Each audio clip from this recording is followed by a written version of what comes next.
Meeting will come to order, consistent with our policy to start on time. We'll be doing that. Good morning. Today we're considering the nomination of Dr. Mark Esper to be Secretary of Defense. We thank all for being here today. We will anticipate during your opening remarks, Dr. Esper, that you'll introduce any members who are of your family who are here and other support groups. It is standard. We do have the 8 required questions you'll have to respond to audibly so we can get that in the record. Have you adhered to the applicable laws and regulations governing conflicts of interest? Yes, sir. Have you assumed any duties or taken any actions that would appear to presume the outcome of the confirmation process? No, sir. Exercising our legislative and oversight responsibility makes it important that this committee, its subcommittees, and other appropriate committees in Congress receive testimony, briefings, reports, recordings, records, and other information from the executive branch on a timely basis. Do you agree, if confirmed, to appear and testify before this committee when requested? Yes, sir. Do you agree to provide records, documents, and electronic communications in a timely manner when requested by this committee, its subcommittees, or other appropriate committees of Congress, and to consult with the requester regarding the basis for any good faith delay or denial in providing such records? Yes, sir. Will you ensure that your staff complies with deadlines established by this committee for the production of reports, records, and other information, including timely responding to hearing questions for the record? Yes, sir. Will you cooperate in providing witnesses and briefers in response to congressional requests? Yes, sir. And finally, will those witnesses and briefers be protected from reprisal for their testimony and briefings? Yes, sir. We need a confirmed leader to guide the Department of Defense through the time. Probably we'd always say the same thing, the most challenging time. And Senator Reid and I agree with this. A confirmed Secretary of Defense will be more effective in the Pentagon, in Washington, and around the world. And Dr. Esper, you have been nominated to lead the Department of Defense and America's military through the historic transition. In the last decade, America's main focus was counterterrorism. We believe our military had the best of everything. The last administration even thought we could cut our defense budget by hundreds of billions of dollars while fighting 2 wars, and everything would turn out fine. We found out that that was not the case. While the cut in our defense budget was taking place, it was actually between the 2 years of 2010 and 2015, the cuts actually were a 25%. And according to The Economist, this is a document that Senator Wicker first called our attention to, and we checked out afterwards, found it to be everything that was in this article to be accurate. That while we were cutting ours 25%, the Chinese were increasing their military spending in that same time frame by 83%. And today we find ourselves in a new and different moment for America's security. The American people can no longer take America's military superiority for granted. China and Russia have passed us in key areas and are catching up in other areas.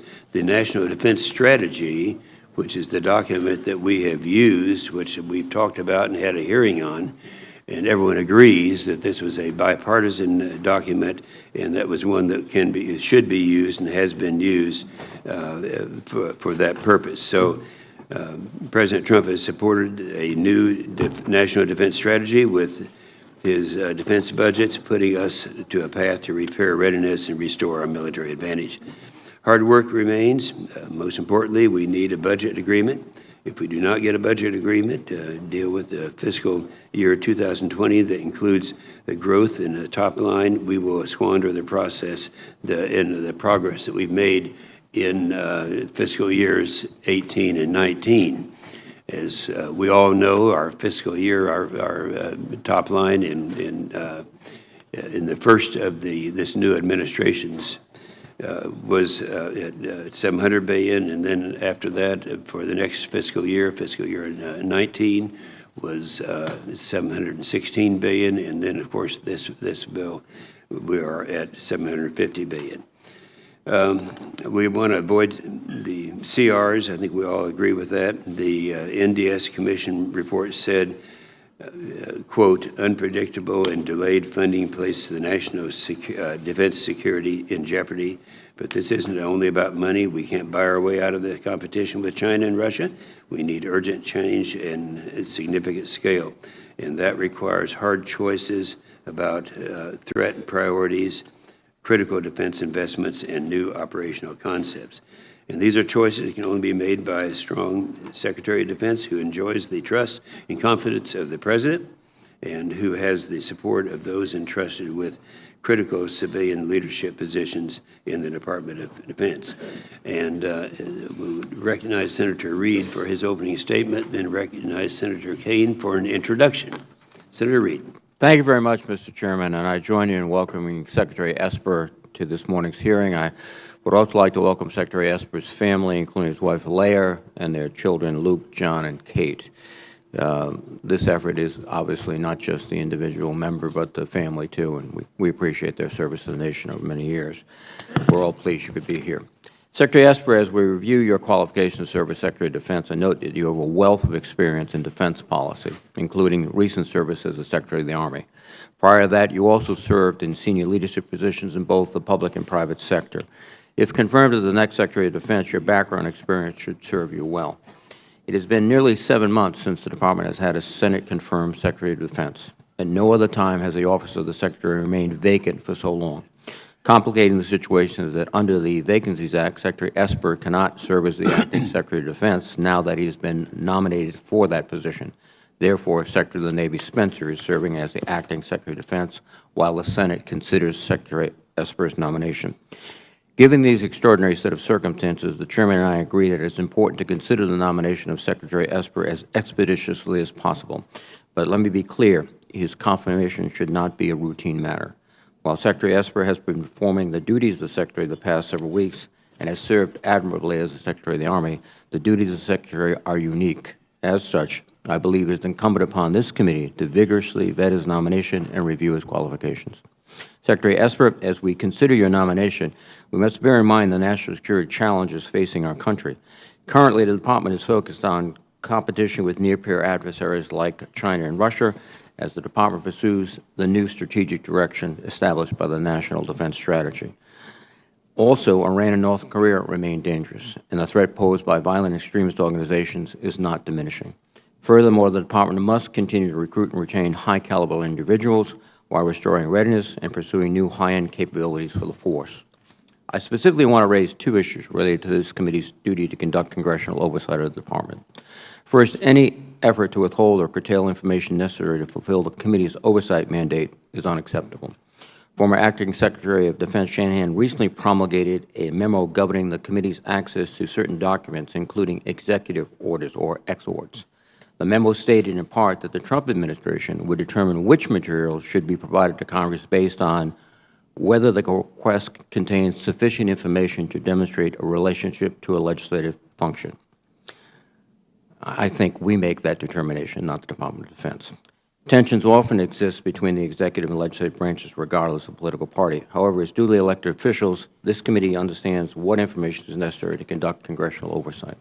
We are judicious in the number of requests we make to the Department, and we rigidly control and protect the sensitivity of the information provided us for oversight purposes. Second, the Department must keep Congress fully and currently informed of major military developments. For example, on May 5th, the President's National Security Advisor announced that the U.S. was deploying a carrier strike group and a bomber task force to CENTCOM in response to a number of troubling and escalatory indications involving Iran. The threats were apparently significant enough to not only to surge additional military capabilities in the region, but for Secretary Pompeo to cancel a meeting with German Prime Minister Merkel in order to fly to Iraq. But it took the Department of Defense more than 5 days to share any information with Congress. I find that unacceptable. Secretary Esper, you indicated in your advanced policy questions that if confirmed, you will reassess the Department's exort policy. I appreciate your assurance, and I hope that you will also make a concerted effort to keep this committee fully and currently informed on critical national security developments, particularly if it involves surging additional military capabilities to a specific region. Based on our working relationship during your tenure as Secretary of the Army, I am confident we can work together to ensure that Congress has the information it needs to do the job. Secretary Esper, as was discussed during General Milley's confirmation hearing last week, there is a staggering number of senior-level civilian vacancies throughout the Department. The constant turnover of senior civilian leadership, coupled with the duration of these vacancies, has been troubling. Every member of this committee wants to ensure that high-caliber candidates serve in the Department, and we will continue to fully evaluate and expeditiously consider nominees for these positions. Secretary Esper, if confirmed, your ability to effectively manage the difficult challenges facing the Department, as well as extensive Pentagon bureaucracy, will require strong civilian leadership. I am concerned that the Defense Department is adrift in a way I have not seen in my whole time on Capitol Hill. Your success may even be contingent upon ensuring these civilian vacancies are filled quickly and with capable and talented individuals. It is my hope that you will work with the White House to impress upon them the importance of filling these positions. Finally, let me close with the following. If you confirmed, you will help oversee national security policy for a president whose temperament and management skills are challenging and likely very different from your own. While I do not agree with the President on many policy issues, I do want him to be surrounded by leaders who can provide thoughtful advice and counsel. Diversity of opinion is important when crafting policy and making decisions that impact the well-being of our men and women in uniform. If confirmed, you must be willing and able to provide the President with your best policy advice, even if the President disagrees with your counsel and it runs contrary to his policy goals. But most importantly, while the Secretary of Defense serves at the pleasure of the President, we should never forget that they also oversee the finest fighting force in the world, men and women who have volunteered to serve a cause greater than themselves. Our service members and their families should always be at the forefront when considering defense policy or military action. Secretary Esper, if confirmed, I am confident that you will do so. Again, I thank you, Mr. Chairman, for holding this hearing. I look forward to the hearing and hearing from our nominee. Thank you. Thank you, Senator Reed. Senator Kane, you are recognized to introduce our guest today. Mr. Chair, Ranking Member Reed, and my colleagues on the committee, I actually will not introduce Dr. Esper because you all know him, but I will present him to you and recommend his nomination. You know him because of his work as Secretary of the Army and interaction with each of you.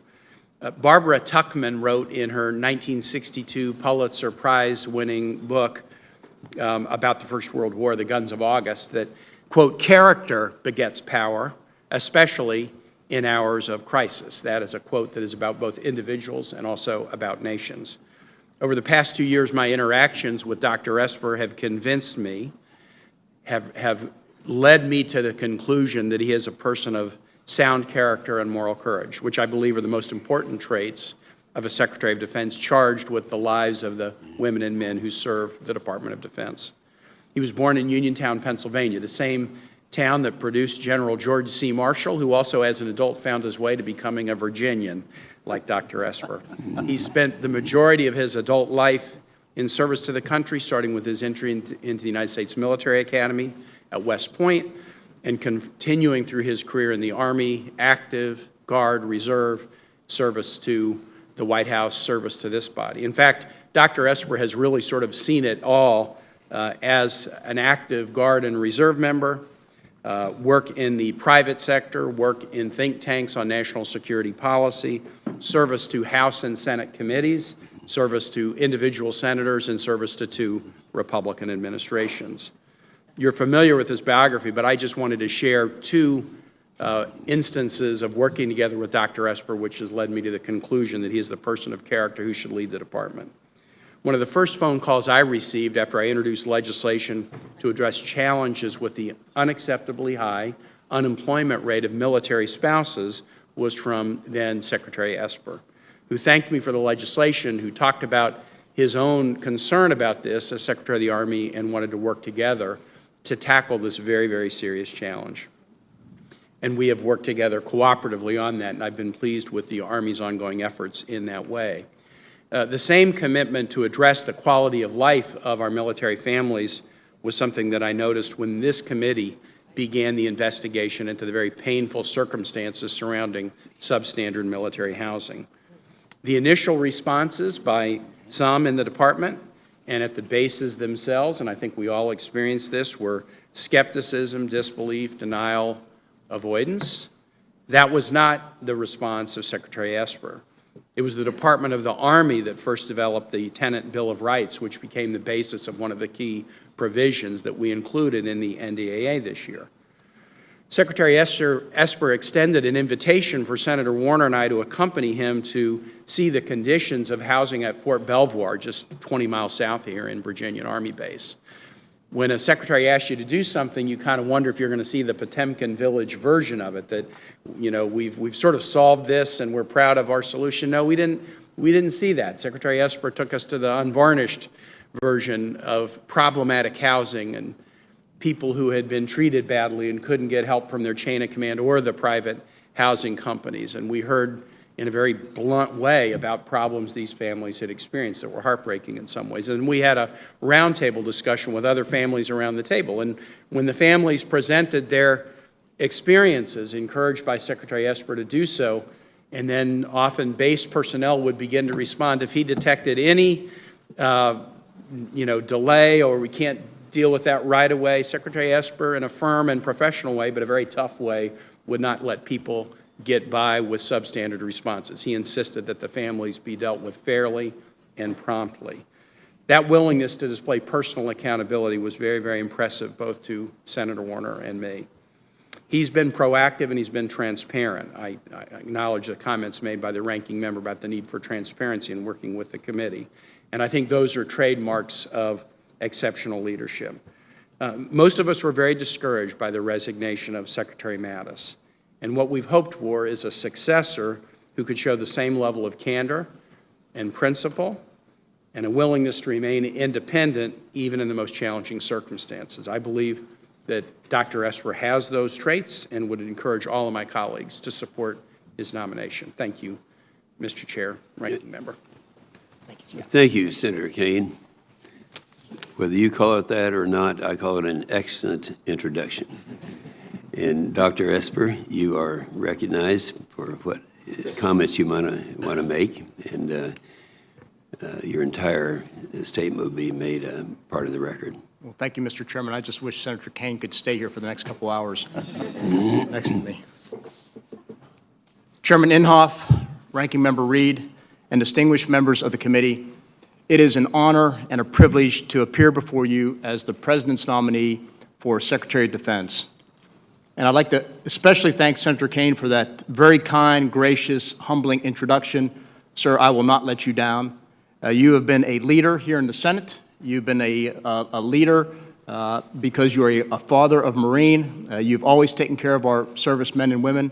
And as you mentioned, I've really enjoyed working closely with you these past couple years, and our experience at Fort Belvoir, again, assured me that there is bipartisanship in this building on Capitol Hill, and there are leaders out there who will do the right thing, and I know you will continue to demonstrate that leadership for our servicemen and women, for your constituents, for our nation. So thank you very much. I deeply appreciate your remarks. I want to thank the President for this opportunity and for his confidence in me. I'm grateful for the time that many of you have spent with me in recent weeks and thankful for the committee's swift attention to my nomination. Although I've served 22 days as the Acting Secretary of Defense, today I appear before you as the Secretary of the Army in accordance with the Vacancy Act. I would like to begin by recognizing my wife, Leah, and our children, Luke, John, and Kate, who join me today. Like all military families, they have made many sacrifices in support of my service to the nation. Over the past 20 months, Leah has traveled with me many times to meet with Army families and spouses in both the United States and abroad. As a former military spouse herself, she has been an invaluable asset as we focused on a range of family issues. So I want to publicly thank her for her support, and am confident that if I am confirmed, she will assist me in taking care of our great families across the entire Department of Defense. As many of you know, I am blessed to have served our country in a variety of capacities, on active duty in the regular Army for over 10 years, in both the United States and abroad, during both war and peace. On reserve duty in the National Guard and Army Reserve for another 11 years, on Capitol Hill as a personal committee, and leadership staffer in the House and the Senate. In the Pentagon, first as a war planner in the Army, second as a Deputy Assistant Secretary of Defense, and third as a reserve augmentee working for the Office of Secretary of Defense for Special Operations. And of course, I also worked in the private sector with a major corporation, a commission focused on China, and at a think tank. And most recently, for nearly 2 years, as Secretary of the Army. I believe this broad and diverse experience prepared me well for the position of Secretary of Defense. If confirmed, I intend to bring the same focus, energy, professionalism, thoughtfulness, and commitment to the Department of Defense that I brought every single day to my position as Army Secretary. I'm an avid supporter of the National Defense Strategy and its clear-eyed assessment of the strategic environment we find ourselves in today. The growing threats posed by great power competitors such as China and Russia warrant a refocus to high-intensity conflict across all of the military services. This requires us to modernize our forces and capitalize on rapid technological advancements in the fields such as artificial intelligence, robotics, directed energy, and hypersonics. We must also build more robust cyber capabilities, and with your help, establish the United States Space Force. At the same time, we must be prepared to respond to regional threats such as Iran and North Korea, all the while maintaining pressure on terrorist groups such as ISIS and Al-Qaeda. This need to balance current readiness with modernization is the Department's central challenge and will require strong leadership, open and continuous dialogue with Congress, and the courage to make tough decisions.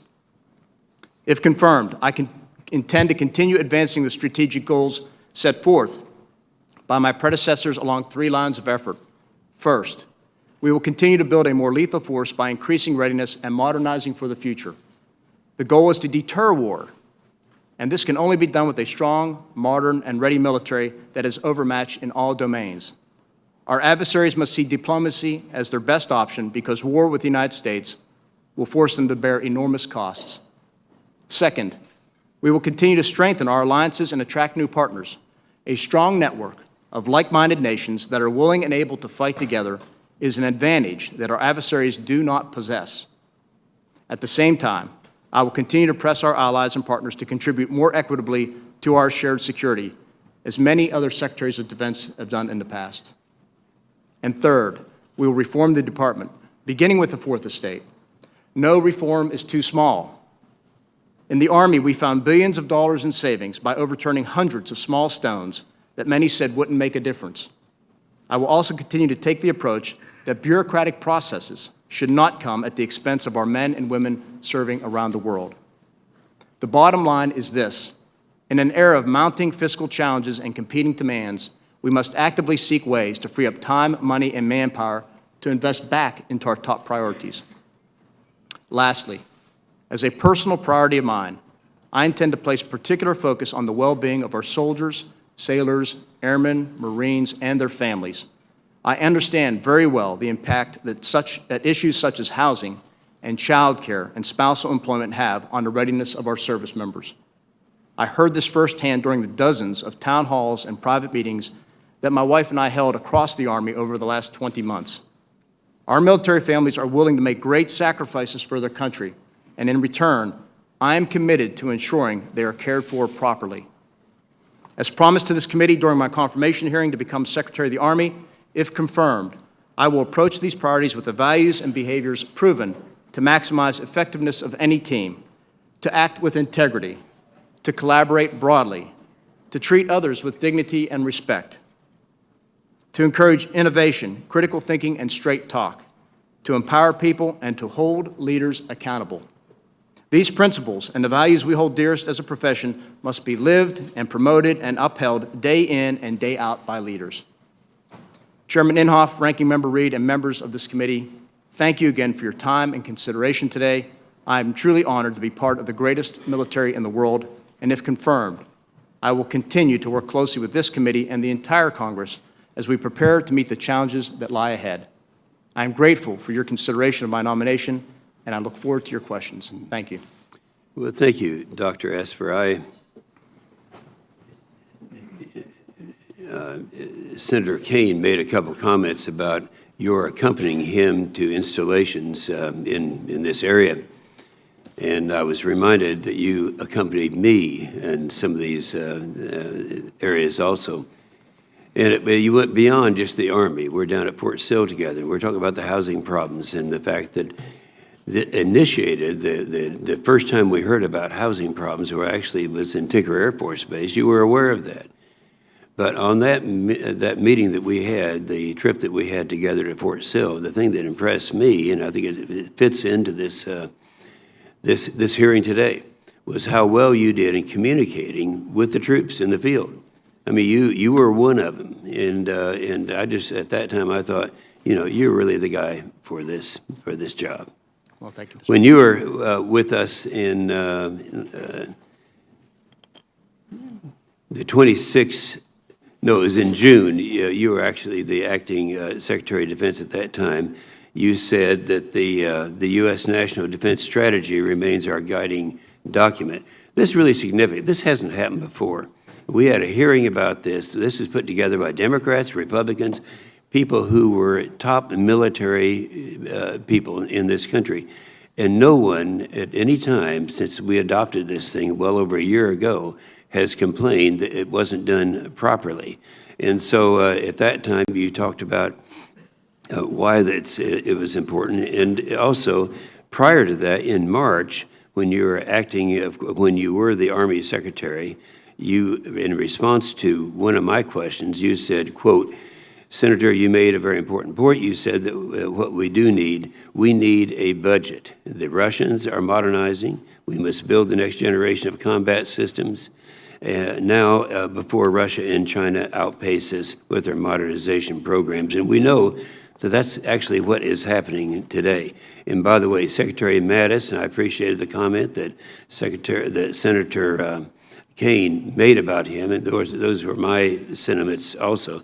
But he agreed with that this is what we needed to be doing and how important it was. So in the opening statement, I talked about the fact that the document that appeared, or the article that appeared in The Economist, showed that in the same period of time that we were cutting our military spending by 25%, China was increasing theirs by 83%. Now, you know, the people out there don't know this. They don't realize that we have competition that's out there that we've not had before.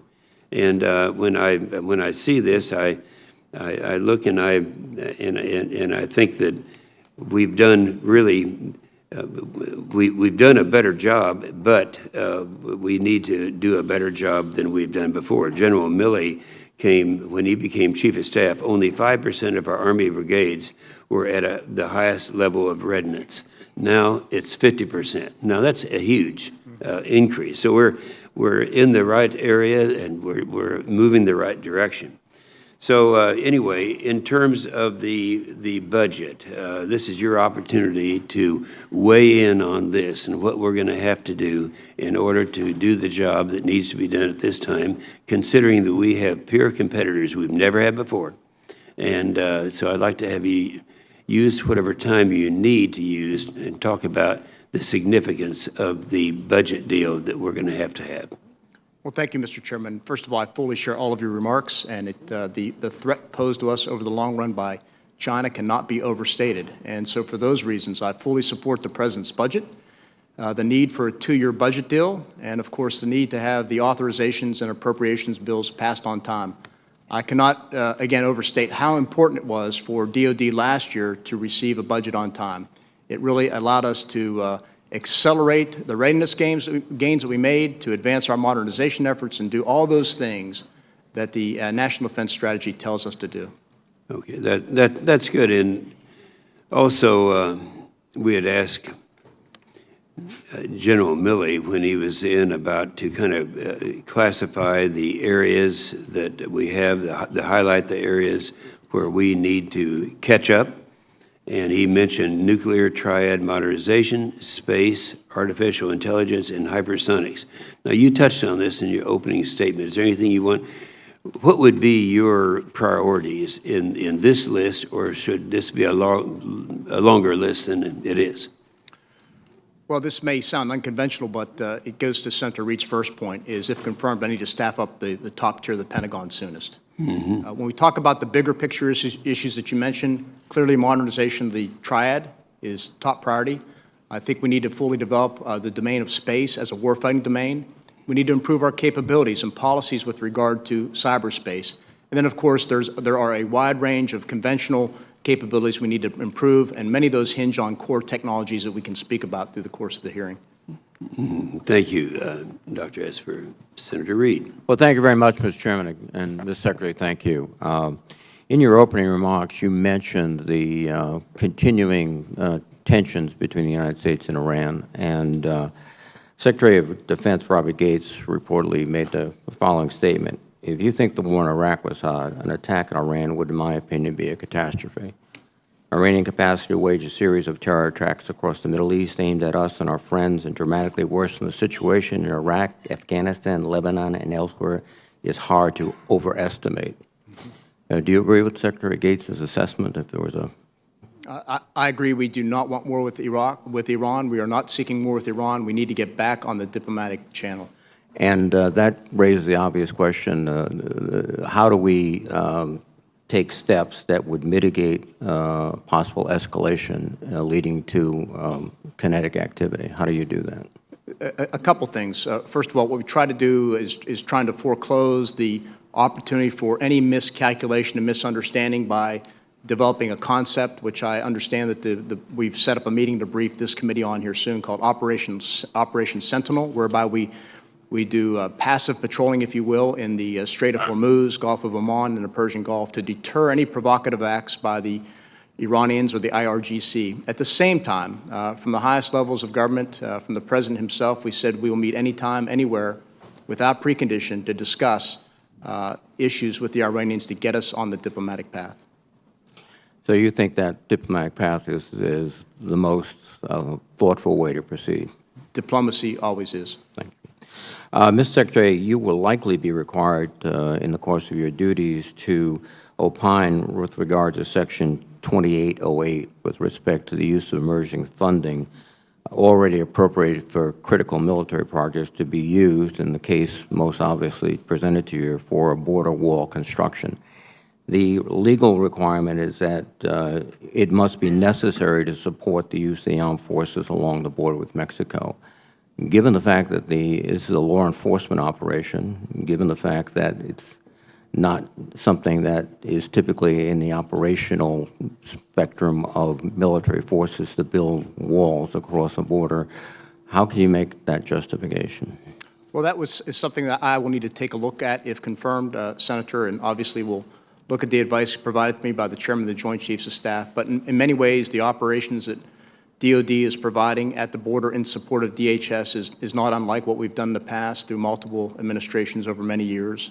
I think in many ways it's just one of those things we do, whether it's putting out wildfires in California, helping with hurricane recovery in Texas or Puerto Rico, flooding along the Mississippi. It's one of those things we provide to other parts of the government, to the American people. I guess one area, though, is that you would be diverting funds from projects that you have come to us and said are absolutely critical to the military readiness, posture, and operations for a activity which is long-term. This is a multi-year project. This is not something like a flood where you have to rush in with forces immediately within days, hours, literally. Right. There is a distinction, and I think you should not miss that distinction. No, I agree, and obviously as we proceed, if confirmed, I'd want to have discussions with you and be very transparent as we move through that process. Let me return to my comment about exhorts. I would hope that you could commit to us publicly that you'd immediately take a thorough review and that you would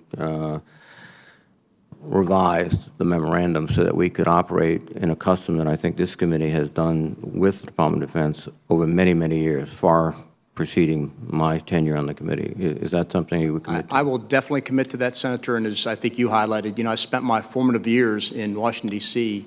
on Capitol Hill. I know why Congress is Article 1, and I know you have important oversight functions. You mentioned the importance of allies and partners, Mr. Secretary, and There's been, I think, obviously a discordance between some of the statements which the administration have made with regard to NATO, for example, with regard to our relationships with many of our allies, the South Koreans, the Japanese. Do you think we can improve not only the rhetoric, but the substance of our relationship with our allies? There's always room for improvement with the relationship between our allies. You know, I was appointed as acting secretary on June 24th. On June 25th, I took off on a plane and flew to Brussels to meet with our allies at the Defense Ministerial. And one of the messages that I want to carry forth is this administration's and my personal commitment to NATO, as somebody who served in NATO, that our Article 5 commitments were ironclad and that we would continue to build in a number of areas to strengthen those partnerships and relationships. A final question. In your dialogue with our colleagues in NATO, did they raise the issue of the apparent discordance and diminishment of the relationships between our allies? Was that a significant point they raised? Actually, I don't recall that coming up. We discussed a range of issues, whether it involved our operations in Afghanistan, how we're strengthening the alliance, but that particular point did not come up. Thank you very much, Mr. Secretary. Thank you. Thank you. Senator Wood. Secretary Esper, thank you for your testimony. Thank you for your service. It's obvious from listening to both sides of the aisle here from my colleague, Senator Kaine, and also Chairman Inhofe, that based on their direct observation and work with you, both of them think you're an all-star. I tend to agree. I think your testimony has been right on today, and you're going to need to be an all-star because of the challenges that Senator Inhofe has mentioned. Let me also tell you something that you already know. On this committee, Chairman Inhofe and Ranking Member Reed work together as a team. There's some nuances in how they would approach things, but the way they've directed this committee in the writing of the NDAA, I hope sends a message to the rest of the world, to those adversaries that Senator Inhofe was referring to in that article from The Economist, that we intend to give you and the admirals and generals that will be working with you the tools you need to meet the challenges. Now, our NDAA, which has been passed by the Senate, is at $750 billion. The NDAA passed by the House, $733 billion.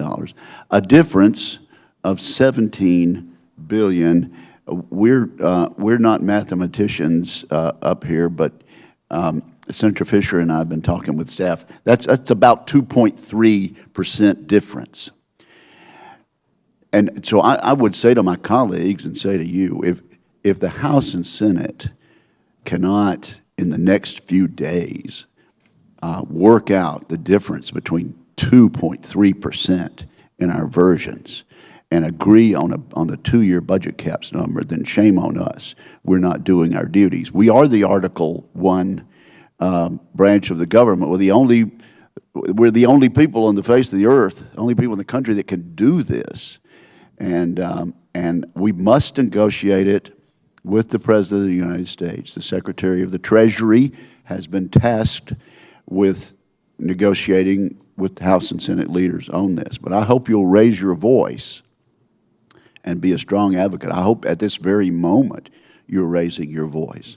We need a budget number this month. If we get to September 15th, we start having brinksmanship and uncertainty about what we're going to do with this budget number.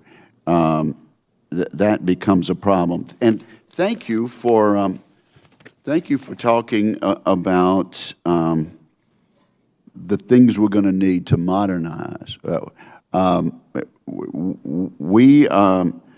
We're trying to bring our military up to date and then to look to the future. And so you mentioned on page 3 of your testimony, artificial intelligence, robotics, directed energy, hypersonics, and the next sentence, robust cyber capabilities.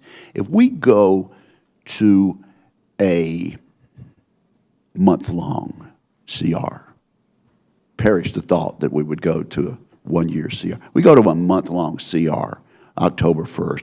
What does it do to these things which you've listed on page 3 of your testimony as priorities? Every day that a CR continues is one less day that we can invest in future capabilities and future technologies at the same time, because a CR, of course, prohibits new starts.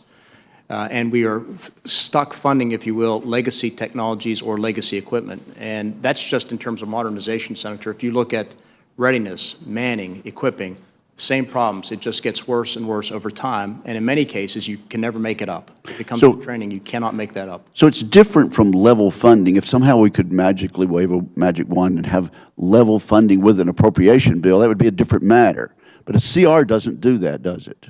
I think anybody who's served in business will tell you that steady, predictable funding is a key to success, because you can manage your workforce, you can organize how you work in ways that are far more efficient than looking at inconsistent and unpredictable funding coming your way. Now, what does a CR, even a temporary CR, do to Senator Kane's shipyards? What does it do to military and defense manufacturing as a whole during that period? And does it save us money? Well, again, for a new start program, under a CR, new starts are prohibited, so you would not be able to begin a new program, launch a new program. Of course, when you speak to the shipyards, you typically have lower levels of funding, so it affects your operations and maintenance account, so you typically face challenges with regard to maintenance. And again, the challenges go on, and in many cases, you cannot make that up. So instead, you're trapped in a situation where you're likely spending fewer dollars on legacy items, on legacy modernization priorities. On a scale of 1 to 10, how important is it that we get this budget number? 11. Thank you. You're no mathematician either. Thank you, Mr. Chairman. Senator Shaheen. Thank you, and thank you, Dr. Esper, for your willingness to consider taking on this very difficult challenge at this critical time. Secretary, we had the opportunity to visit last week. I appreciated your coming in to talk to me. One of the things that we discussed was the challenge of PFAS contamination that impacts more than 400 military installations across the country. One of those is former military installation at Pease, the former Pease Air Force Base in New Hampshire. And the Air Force has been quite responsive to the challenges of that contamination affecting the drinking water for the city of Portsmouth. But it's becoming more and more a serious issue, not just on military installations, but across the country. So if confirmed, can you commit to taking a stronger, more proactive stance to address PFAS contamination issues that are affecting our installations and communities? Absolutely, Senator. This is an important issue. We need to own it. And I don't know if we have a task force, for example, in place, but if confirmed, that is something that I would look at doing to make sure that all the services are coordinated and we're approaching the problem in an aggressive and holistic way. Thank you very much. Another challenge that we're seeing in New Hampshire is with the KC-46 refueling tankers. General Lyons, the commander of TRANSCOM, indicated that he was making preparations to push back the retirement of 28 legacy tankers, and expressed concern about the costs that have been associated with this decision. I recently learned that as many as 121 active duty airmen from Pease who have been there to support those new refueling tankers who are going to arrive at Pease. We're one of the first National Guard bases to receive those tankers. But they've been moved to continue to fly at other air bases to support the tanker operation capabilities that need to remain in service. So if confirmed, can you commit to a review of the KC-46 program and the second and third order effects that we are now seeing as a result of these delays? Absolutely, Senator. And I think in the wake of our meeting, I understand that you received a letter from Air Mobility Command committing that those billets will not be moved, and in due course, they actually increase the number of billets. I think the big issue that I need to go back and work with you on as well is what is the timing at which those aircraft return to Pease? And to me, that as I look at it. So you have my commitment on that. You and I work together on things, and I think you know I'll follow through. Well, thank you very much. I appreciate that. The 2019 Worldwide Threat Assessment of the U.S. intel community notes that our adversaries and strategic competitors will look to the 2020 U.S. elections as an opportunity to advance their interests. You mentioned in your opening statement the challenges with cyber capabilities that we have. The report specifically mentions that Russia's social media efforts will continue to focus on aggravating social and racial tensions, undermining trust in authorities, and criticizing perceived anti-Russian politicians. Can you talk about whether the Department of Defense is working on deterrence, cyber technology, and researching techniques to respond to adversaries like Russia who are interested in affecting our elections? Yes, Senator, we do work as part of a whole-of-government approach. We, of course, have exceptional capabilities in our cyber command. And maybe as important as our capabilities, last year the administration put out a new NSPM 13, which really put our cyber capabilities on a more offensive footing, allowing us to lean forward. And I think for those reasons, it's why you saw in the 2018 elections no issues. And that's why I think we're more and more confident that the 2020 elections will also be unfettered, if you will. I understand we gave you a briefing last week, the House and the Senate. Hopefully that was reassuring. But this is something that we must stay on top of. The integrity of our elections, the criticality of our democracy is something that cannot be influenced or threatened. And so we are committed to more than playing our fair share in that regard. Well, thank you. I very much appreciate that. Both the chairman and ranking member mentioned the openings that exist within the Department of Defense. You and I also discussed that, and your commitment to try and address that as soon as possible. Have you discussed with the President or the White House the need to cooperate in filling those positions as expeditiously as possible and the need to fully vet any nominees who are offered? Senator, I met yesterday before I handed over the secretaryship, if you will, to Secretary Spencer. I met with a representative from White House personnel. We went down the list of the 14 current slots that do not have a Senate-confirmed person and talked about each. And obviously, I urged them to help us push folks through. We have a few folks that will be coming here before the committee or on the executive calendar right now. And then I have due diligence back in the Pentagon to make sure that we find names, we recruit the right people for the 4 or 5 seats that still need to be filled. So there's a range of responsibilities, and I did have that meeting yesterday with the White House to discuss that. Thank you. Thank you, Mr. Chairman. Senator Fisher. Thank you, Mr. Chairman. Thank you, Mr. Secretary, for your service to this country, and thank you for your willingness to continue to serve as the Secretary of Defense. In our meeting last week, you made one point that I wanted to touch on again. In a strategic environment defined by great power competition, the most effective method of preventing great power conflict, and that is our nuclear deterrence, is of growing importance. Do you want to elaborate on that? I recall that the Global Zero report from several years ago arguing that we should reduce our nuclear forces because, quote, 9/11 exposed the lack of efficacy, indeed the irrelevance of nuclear forces in dealing with 21st century threats, end quote.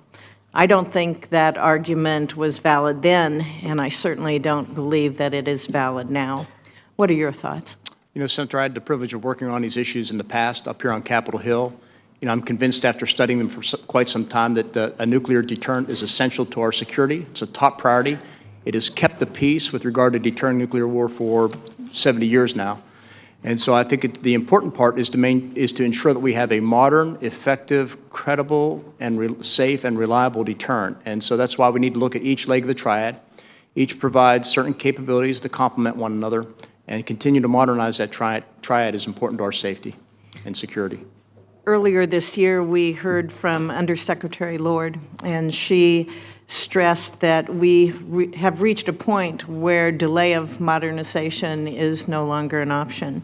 Do you agree with her characterization that we don't have any margin of error in any of the programs, any leg of the triad, and that we must move forward with that modernization? It's clear that we do. Each leg is in a different status, if you will. We need to certainly modernize the GBSD, the ground-based strategic deterrent.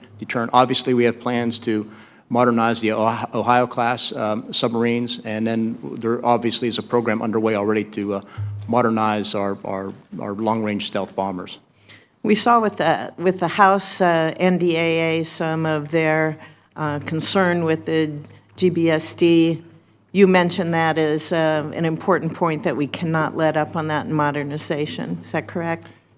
That's correct. They are an important leg of the triad. They provide some capabilities that other legs of the triad do not. So for those reasons, I think it's important that we maintain that. You were recently in Brussels, and you had a meeting with other NATO defense ministers, and I know one of the topics that you discussed was the fate of the INF Treaty. And as I'm sure you are aware, critics of the administration continue to promote the narrative that the president's decision to withdraw from that treaty, which has failed solely because of Russia's actions, that's created disunity in our NATO alliance. Was that your impression?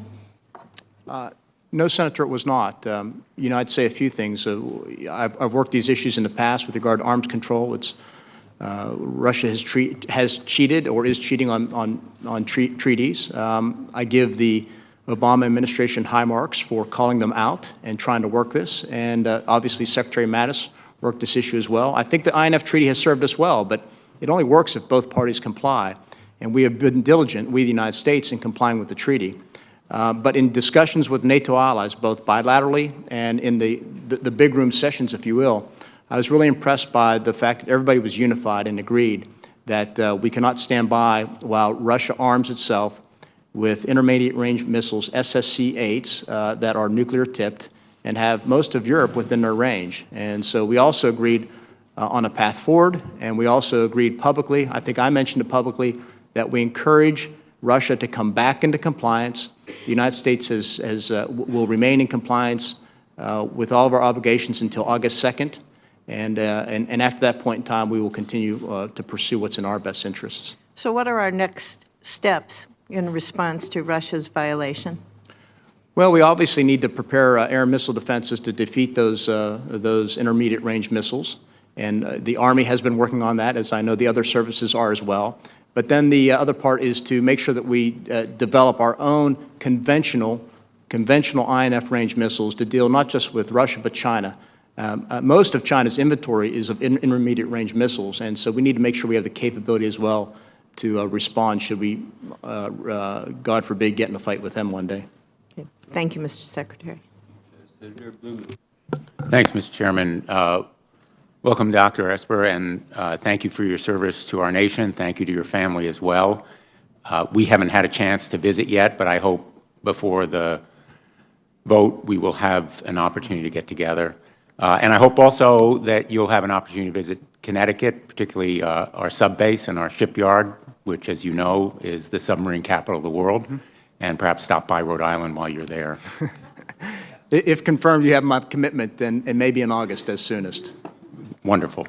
And that reflects, I think, a commitment that you've reiterated to our superiority in the undersea domain, as well as continued superiority in the air, which involves the F-35 and our helicopter force.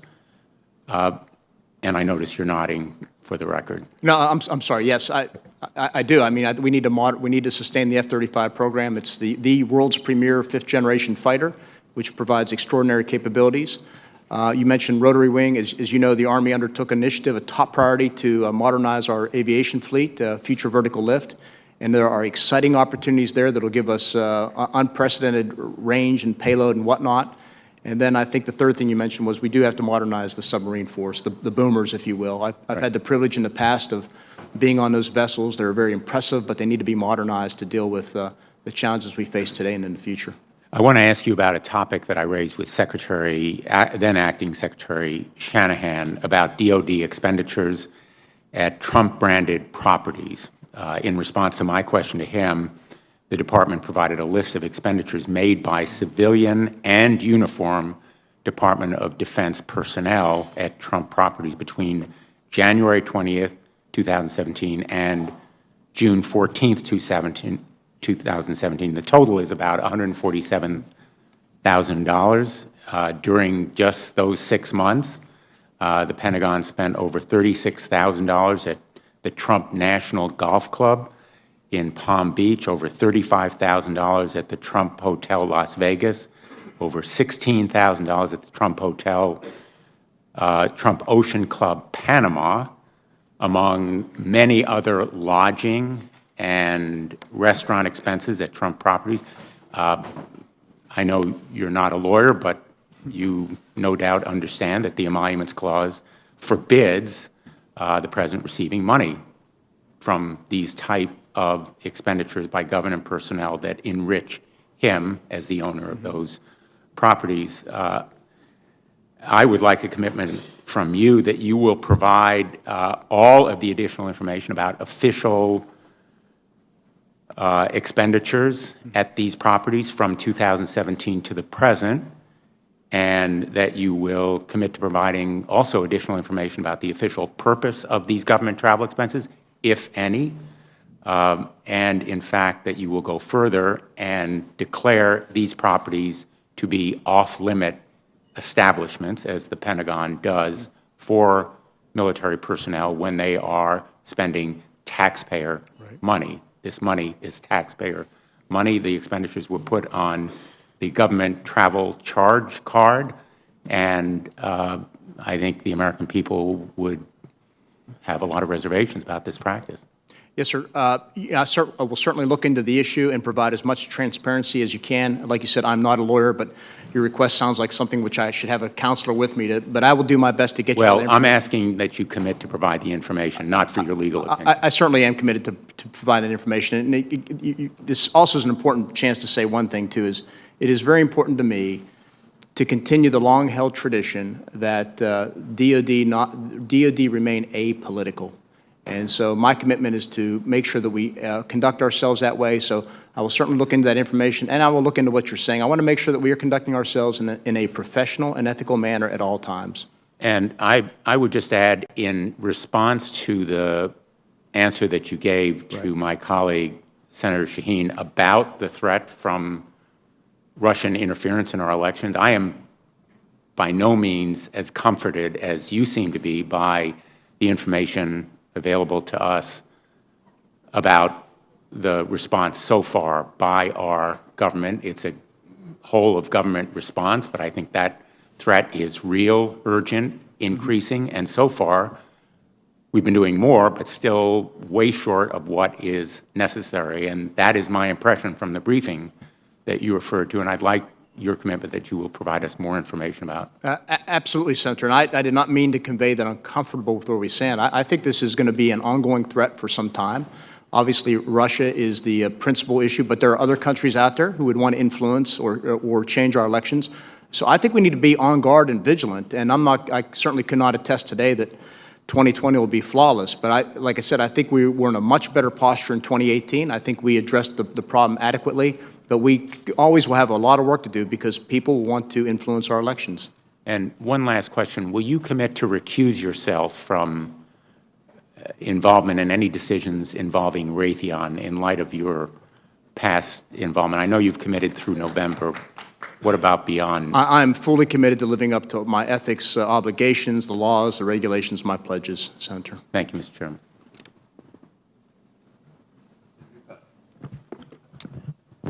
Thank you, Secretary Esper, for your long history of service to the country, starting first as a young Army officer and continuing with your time here in the Congress and at the Pentagon, and now over the past 2 years as Army Secretary. Thanks for continuing to serve the country in this new capacity. I want to talk briefly about a point that Senator Blumenthal just raised, the period in your career when you were not in government, but you were in industry, specifically at Raytheon. This is obviously not without precedent. Bill Clinton Secretary of Defense William Perry did time in the private sector before serving as Secretary of Defense, as did many other notable Pentagon leaders like Frank Kendall of the Obama administration. How many years were you working these issues, starting with your time as a young cadet up until the time you left government service, did you spend before going to Raytheon? I have spent, since departing my hometown at age 18, 37 years. Easily 25 of those have been in public service dedicated to the defense of this nation? Dedicated to the defense of the nation, advancing our national security, absolutely, Senator. It's been my life's work. Thank you. How long were you at Raytheon? 6.5 years. Okay. And I would say they have a large presence in South Arkansas, as do most major defense contractors and many other defense contractors, that Raytheon does a lot to contribute to our national security as well. I'm very proud of those Arkansans who are helping, whether they're at Raytheon or other defense contractors, putting some of the most lethal weaponry in the hands of our troops all around the world. But they are obviously a for-profit company, and they're in competition with those other companies as well. Have you fully divested from Raytheon? I have fully divested in accordance with all my ethics obligations and requirements. So you have no ongoing financial stake in the performance of Raytheon? No, I don't. The only thing I have remaining, which has been listed on my financial disclosure form, is deferred compensation, which is money I earned, which is out there. But it's nothing that can be influenced, if you will. Not contingent on Raytheon's performance, either strong or poor. Talk a little bit more about the recusal issue. It's one thing for, say, a Deputy Assistant Secretary of Defense to recuse himself from issues. It's another thing for the Secretary of Defense. There are certain issues of such national import that it's hard for anyone besides the Secretary to make. So could you talk through us about how your recusal from issues related to Raytheon will work? Yes, sir. Obviously, I have a robust screening process so that anything that comes before me, either written or people appearing before me or briefings, that would be clearly flagged and screened to make sure that I remain compliant. I would remain in constant contact with our ethics personnel, and they're great career professionals who have been very helpful across the way. I also found in my time during as Secretary of the Army, and clearly with this promotion, if confirmed, be even higher, that I really dealt nearly all the time with broad policy matters, strategy, things like that. I'd never got into the business, if you will, of picking programs or things like that. So I'm fully confident of what my obligations are. And I guess the important thing is to say is this. I've lived an ethical life. I'm going to continue to live by those ethics, those principles, whether it involves Raytheon or any other company for that matter. So it's my commitment to the nation's security. It's my commitment to the men and women in uniform that drives me, not anything else. I know you have, and I know that you'll continue to live that ethical example for all the men and women of the Department of Defense when you're the Secretary of Defense. I will note that although this is often perceived as an issue for both Republican and Democratic DOD officials alike, members of this committee know that in some cases there's a tendency to actually be too hard on former associates and employers because of the exact kind of perception that is sometimes raised when you leave industry and go into government. Of course, there's lots of advantages of having that kind of industry experience as well. And in my closing moments here, I want to ask you about that. This committee has prioritized opening the Pentagon up to smaller companies, not the giant defense contractors, especially when it comes to leading technology. I have to say that's been done with some limited success. How do you plan to take advantage of your private sector experience to break down those barriers to entry in the Pentagon? And how do you plan to make it an attractive place for startups and firms that don't have, large, very large organization with decades of experience of dealing with government contracting and acquisition at the Pentagon? So my experience is that in many ways you find your greatest innovation, your greatest entrepreneurship is happening at the smaller levels, those small shops, those small innovators that are out there creating incredible technologies. That's one reason why in the Army we established Army Futures Command and put it in Austin, Texas to capitalize on those folks who are coming up with the cutting-edge ideas. My time at Raytheon, I spent a lot of time traveling and meeting not just with members of the company, but also their supply chain. And having that supply chain is integral. And in many cases, it's fragile. We've talked today about CRs. Often the folks who pay the price of an extended CR or the cancellation of contracts or the lack of a new start are folks way at the end of the supply chain who just don't have the means to sustain themselves. So I'm very conscious, based on my time in business, of what it means to the supply chain, how you have to make sure you nurture them and make sure you have robustness, because it's the robustness that drives both innovation, but also ensures you have the competition that drives down cost and drives up performance.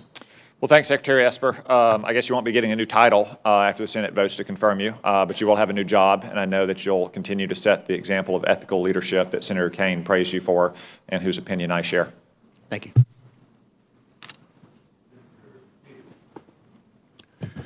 Thank you, Mr. Chairman. Secretary Esper, thank you for your service to our country.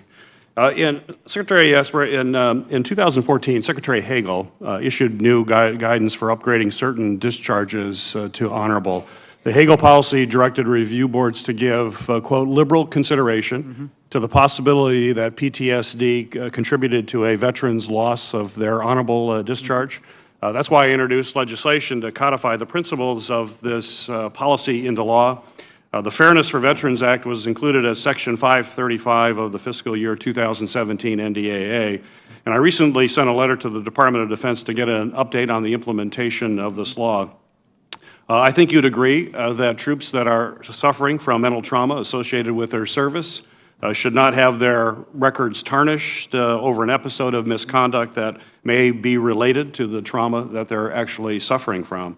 So my question to you, sir, is can I get your assurance that this law will be executed as intended under your leadership, if confirmed, and that I can get your commitment to keeping Congress informed of the law's implementation?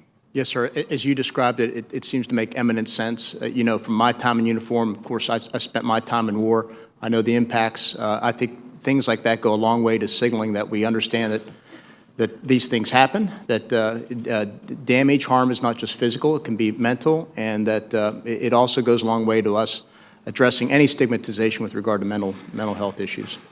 Well, I appreciate that commitment, and I'm hearing from some of my constituents that the wait times of over 12 months for a decision to appeal are occurring, and I'd certainly like you to look into what the department needs, including support from Congress, to expedite these decisions of status upgrades, and hope to get your commitment. So I mean, the bureaucracy on these things is terrible. We need to just go after it hard, particularly in matters involving, you know, life and health and those things. People can't wait for 12 months to get something like this addressed. So you have my commitment to go after the bureaucracy on that as well. Great, I appreciate that. Secretary Esper, I'd like to quote from Secretary Mattis, his letter of resignation on December 20th of 2018. He addressed it to President Trump, and he said, and I'm going to quote this, because you have the right to have a Secretary of Defense whose views are better aligned with yours on these and other subjects, I believe it's right for me to step down from my position. And in his resignation letter, he emphasized the value of alliances and the true value to the United States and of the international order. And let me quote again from his letter. He said, it must be conducive to our security, prosperity, and values, and we are strengthened in this effort by the solidarity of our alliances, end of quote. These principles, of course, are difficult to put a price on, but they were clearly essential to Secretary Mattis and something that he was willing to resign as Secretary of Defense. So my question to you is, tell me a little bit about your view on the importance of the U.S.-led international order to support our security, prosperity, and our values. And would you be a Secretary of Defense with views more aligned with Secretary Mattis or more aligned with President Trump? Well, Senator, you know, as I said in my opening statement, as I messaged to the field on my first day as acting secretary, the note I sent to the field said that I fully support the National Defense Strategy to include explicitly Line of Effort 2, which talks about building alliances and strengthening our partnerships. So I'm fully committed to that. I realize the importance of it. The international rules-based order in the wake of World War II is the order that has ensured prosperity and security now for 75 years, and I'm fully committed to that. I think that is the one thing that's certainly under threat from Russia and certainly China. China wants to reorder the global order. They want to do everything from replace institutions to replace the dollar. And so I'm fully committed to that. I see the big picture, if you will, and that's how I come at these problems. It's how I grew up addressing these problems, if you will. So is it safe to say you're more closely aligned to the views of Secretary Mattis than President Trump? I don't know that you can, I don't know where to pick between the two, if that will, but clearly I share Secretary Mattis's views, and I've expressed that publicly.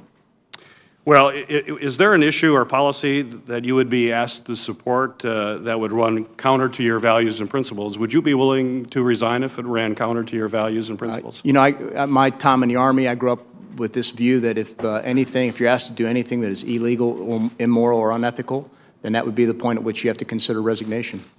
And you'd be willing to do that? Absolutely. Thank you.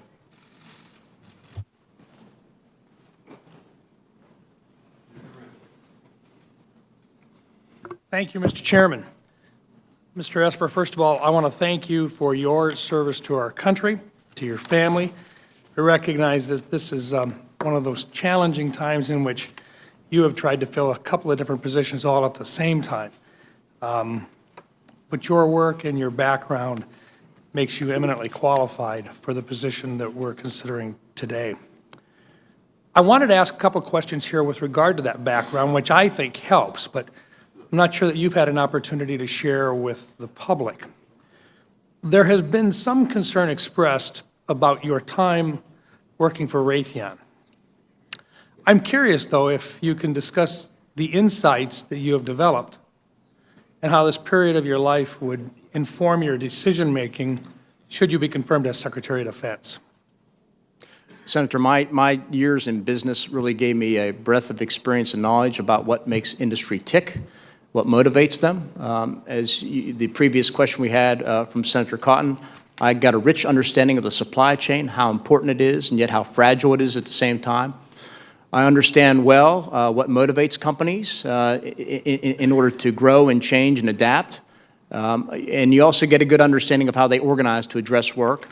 You understand their frustrations with DoD bureaucracy and where the possible fixes may be.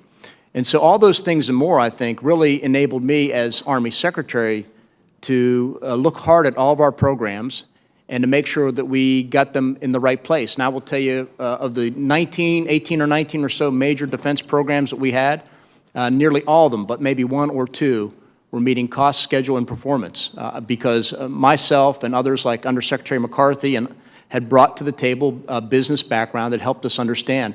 In some cases, we leveraged that certainly to stop production or stop acceptance of certain items, and all those things we leveraged to make sure that we got to the warfighter the tools and weapons equipment they need, and we were and try to be very good stewards of the taxpayer's dollar at the same time. Let's go to cyberspace for just a minute. We fight not just in the air, on land, on sea, undersea, space, but cyberspace as well. And you have worked as a Secretary of the Army during a time in which cyber has become part of the focal point with regard to our defense strategies. There is a clear understanding that we can always do better and that we divide this out in both defensive and offensive capabilities. You've received some new tools and some new capabilities in the last couple of months. You've got a new presidential directive which replaced PPD-20, which allows you some latitude. You've also got Section, I believe it's 1632 of the National Defense Authorization Act of 2018, where you are provided with the use of identifying cyber activities outside of a war zone as traditional military activities. Secretary Spencer of the Navy was recently criticized a little bit, and I think unjustly, for laying out a very timely report in which he identified all of the major challenges that the Department of the Navy has concerning cyber activity. I think he could have used any one of the different departments and come up with the same result. Could you share a little bit with us your thoughts about what our needs are and how serious the threats are with regard to cyber operations, cybersecurity, both defensive and offensive capabilities, and where you see that going with regard to cyber and its connection with the rest of the different domains? Senator, clearly cyber is a domain of warfare. We are at war, if you will, in the cyber domain now, constantly battling countries such as Russia or China who are trying to do everything from steal our technology to influence elections, to put out disinformation about the United States. I think on the defensive side, we remain vulnerable, whether it's as a government or in the private sector. You just asked about my experience in the private sector, is that the private sector is also vulnerable. On the offensive side, I think we have a lot of capabilities, but policy had not caught up until, as you said, the passage of NSPM 13. Probably more needs to be done. We need to remain vigilant on that front. And I'm talking at the strategic level. It also applies at the tactical level as well. The Army has done remarkable work, if you will, before preceding me in terms of standing up Army Cyber Command, creating cyber MOSs, creating a cyber officer corps, and really employing those tools at both the tactical and operational level as well. We just have to get used to the fact that this is a new domain of warfare. that we'll probably be in constant conflict with countries below the threshold of kinetic conflict. Yep. And that's just the way the world will be from now on. And we have to continue to develop and make sure that we retain cutting-edge capabilities and overmatch in that area. Thank you. Thank you, Mr. Chairman.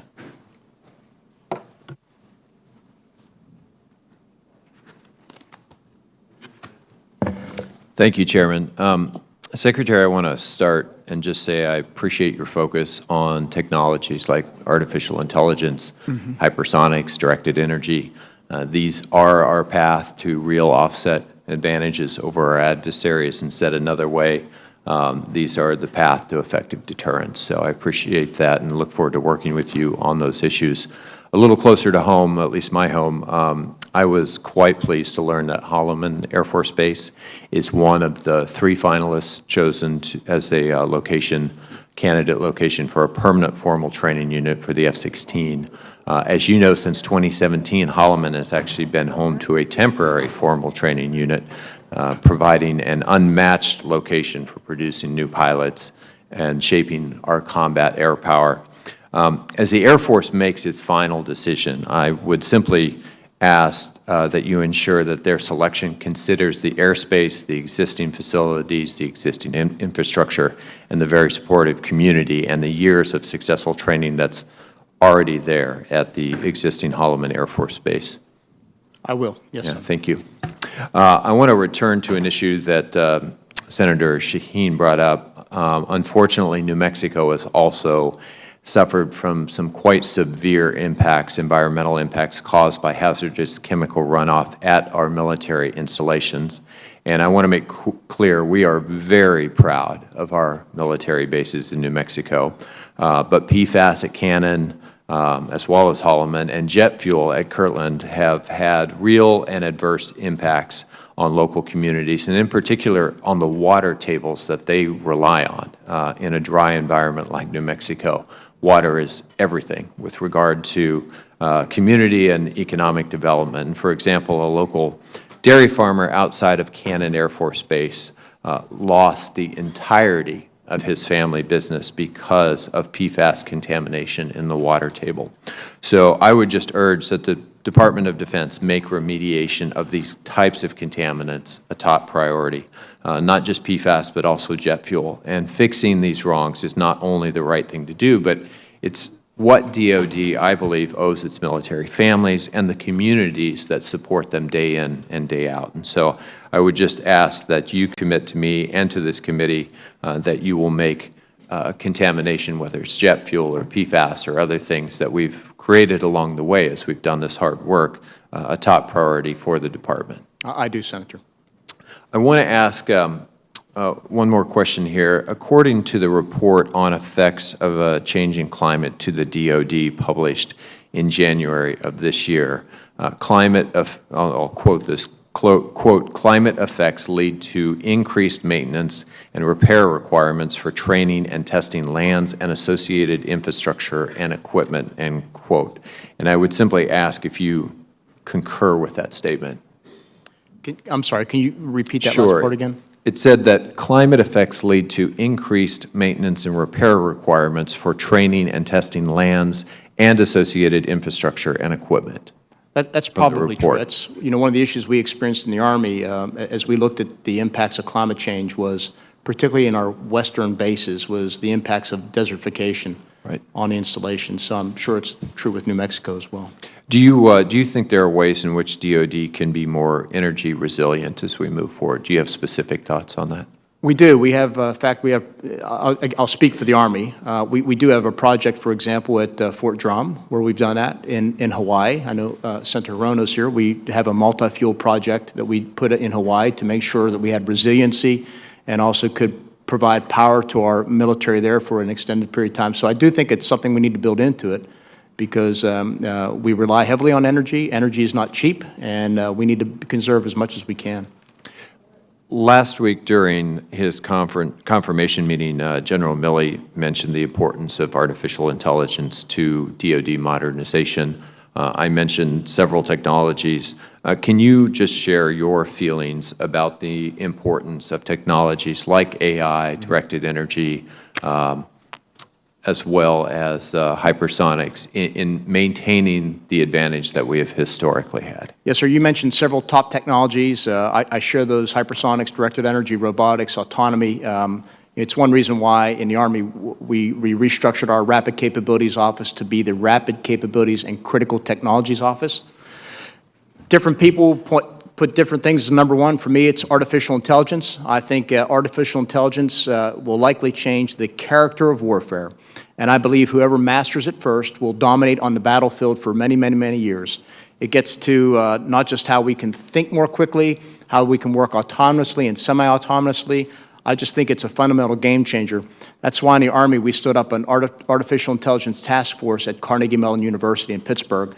We have to get there first. We have to, because again, whoever gets there first will dominate for many years. Thank you, Chairman.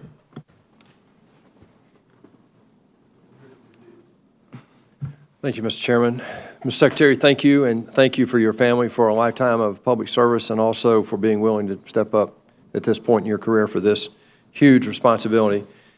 Sir, it seems to me that the world's never been more dangerous than any time in my lifetime than it is right now. 5 threats across 5 domains. You've talked about space and cyber as the 2 added domains today.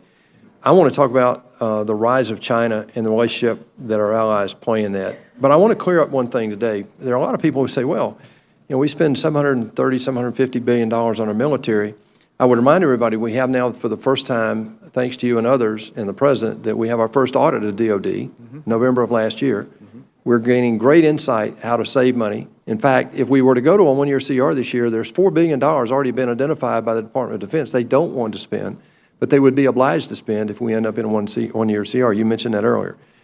Today, China spends, if you adjust it for purchasing power parity, almost on parity with the United States. Not that much different. And they're really focused on their naval forces.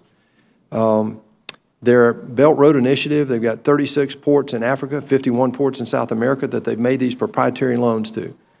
My fundamental question, sir, in a strategic relationship with Secretary Pompeo and Secretary of State, how do we deter China in a world that we see what their interests are in the West Pacific, South China Sea, et cetera, as well as Africa and Southern Asia? How do we use our allies and the relationship that we've had since World War II to actually deter not only China but Russia in this environment? Yes, sir, you took the answer from me. First of all, we have to have a whole-of-government approach. So it's not just DOD, it's Department of State, it's USAID, it is HHS, it's DOJ. It's everybody has to be in on this because that is how the Chinese approach it. And then you're right, we have to really muster our allies and partners to do the same, whether it's in Europe or in Asia. And I will tell you, in Asia, many countries over there are quite concerned about China's influence. It is a hegemon, if you will, and if not that, exercising suzerainty over the region. So it's something we need to really work aggressively on, and if not, we were going to find ourselves. The Chinese are very patient. They are very strategic. If you go back to arguably probably their greatest leader, Deng Xiaoping, who had a famous saying that said something like, bide your time, hide your actions, play the long game. They are playing a long game, and we are playing the short game. I think that's where what's so important about the NDS is it points us to have our own long game so we can be at the right point in time. We don't want to be adversaries with China. We want to be competitors. We want to compete in the economic domain.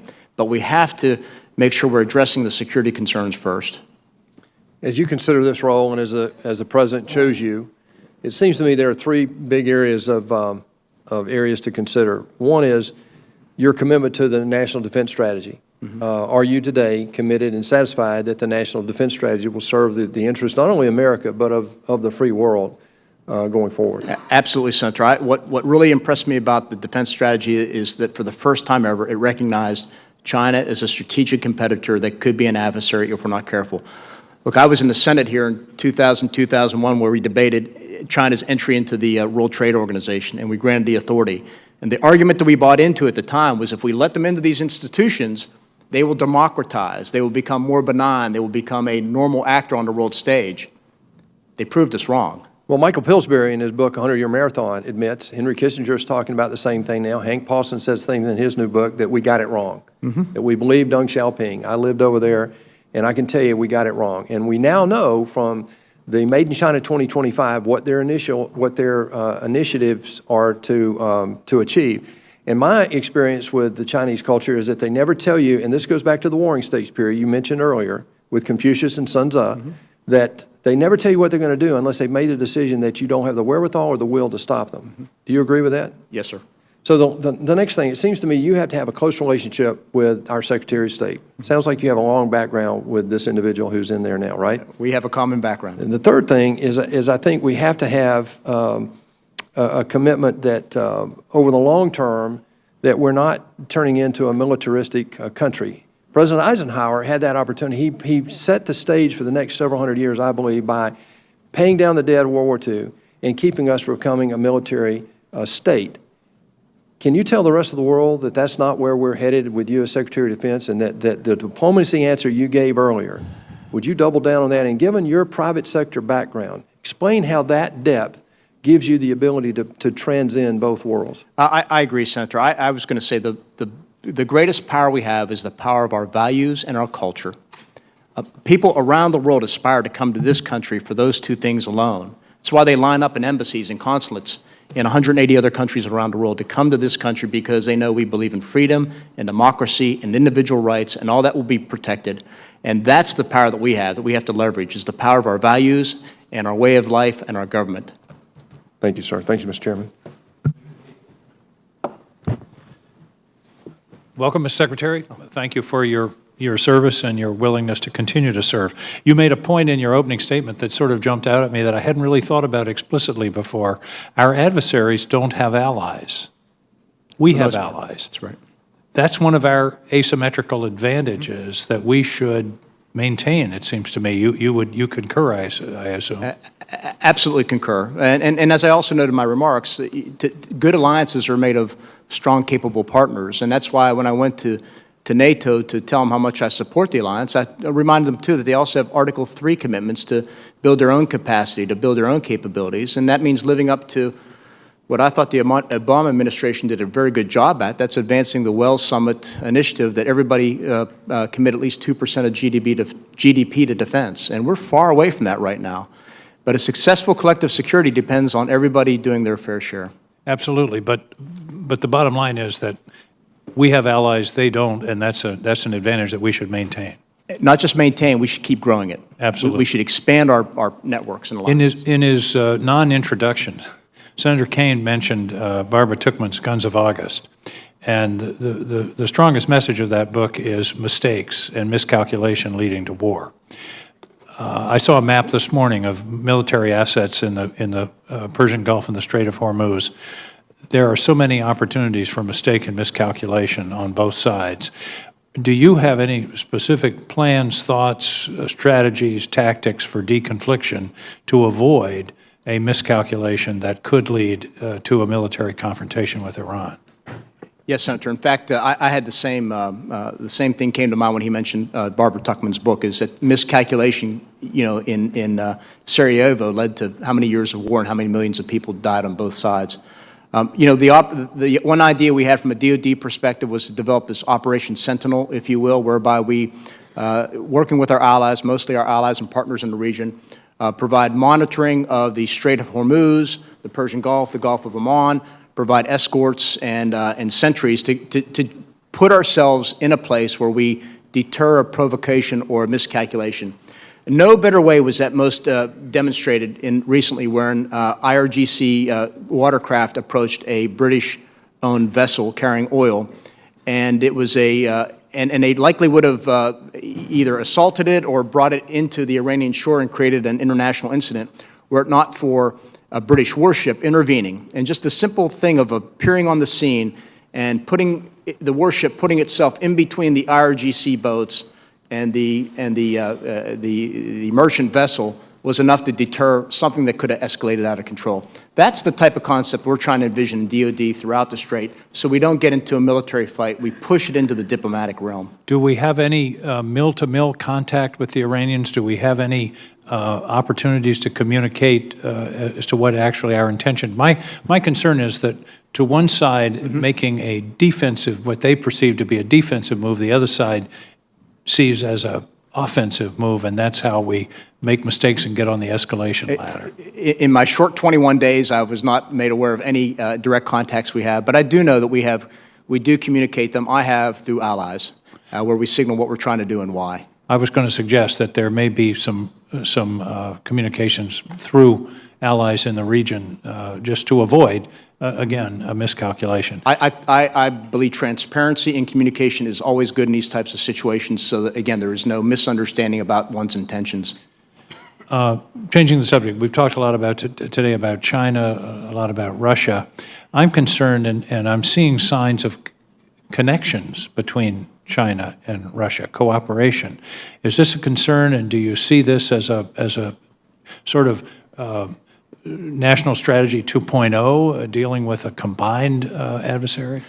I think you see a number of things happen. In some places, they are coordinating. In some places, they are cooperating. In other places, it's just a consonance of interests. And interestingly, in some places, they are competing. I know Senator Solon, he and I have talked about the Arctic.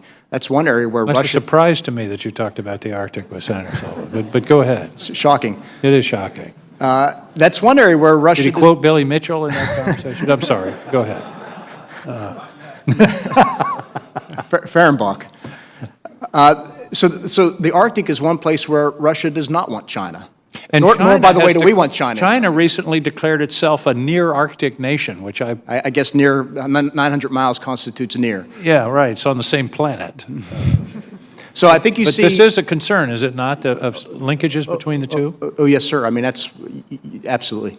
Absolutely. And that's why we need to work carefully with our allies and partners. In the context of the Arctic, we have great allies and partners who sit on the Arctic Council who can really help us in that regard, ensure there's nothing there. But in other areas as well, we need to work with our partners to keep that out. I mean, another country I'm very concerned about is Egypt. We see Egypt in some ways drifting off into that sphere, and I want to make sure that we get them back. It's the largest land army in the Arab army in the region, and they're an influencer, so we have to be very conscious of those facts. And my time is up, but I assume you have similar concerns about Turkey and what's going on there. Even more so, because they are a NATO ally. They've been a longstanding and very capable NATO ally, but their decision on the S-400 is the wrong one, and it's disappointing. Thank you. Thank you, Mr. Chairman.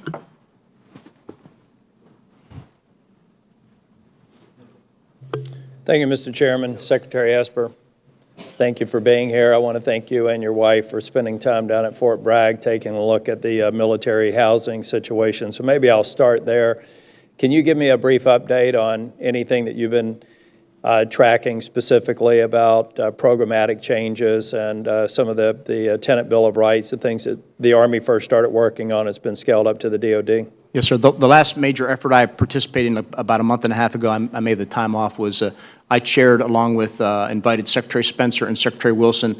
We sat down in our first quarterly CEO Board of Directors meeting with the opposing CEOs and talked through a number of issues. We presented them with our draft Bill of Rights for feedback and made clear that these are the things we were going to advance with regard to ensuring our service members were protected, that we wanted to standardize that across the services so that somebody moving from Fort here to Air Base there could have the same expectation of what their rights and responsibilities were, and that our next move was to really, once we nailed down that Bill of Rights, to translate that into updated tenant leasing agreements, again, so it was operationalized in a legal sense.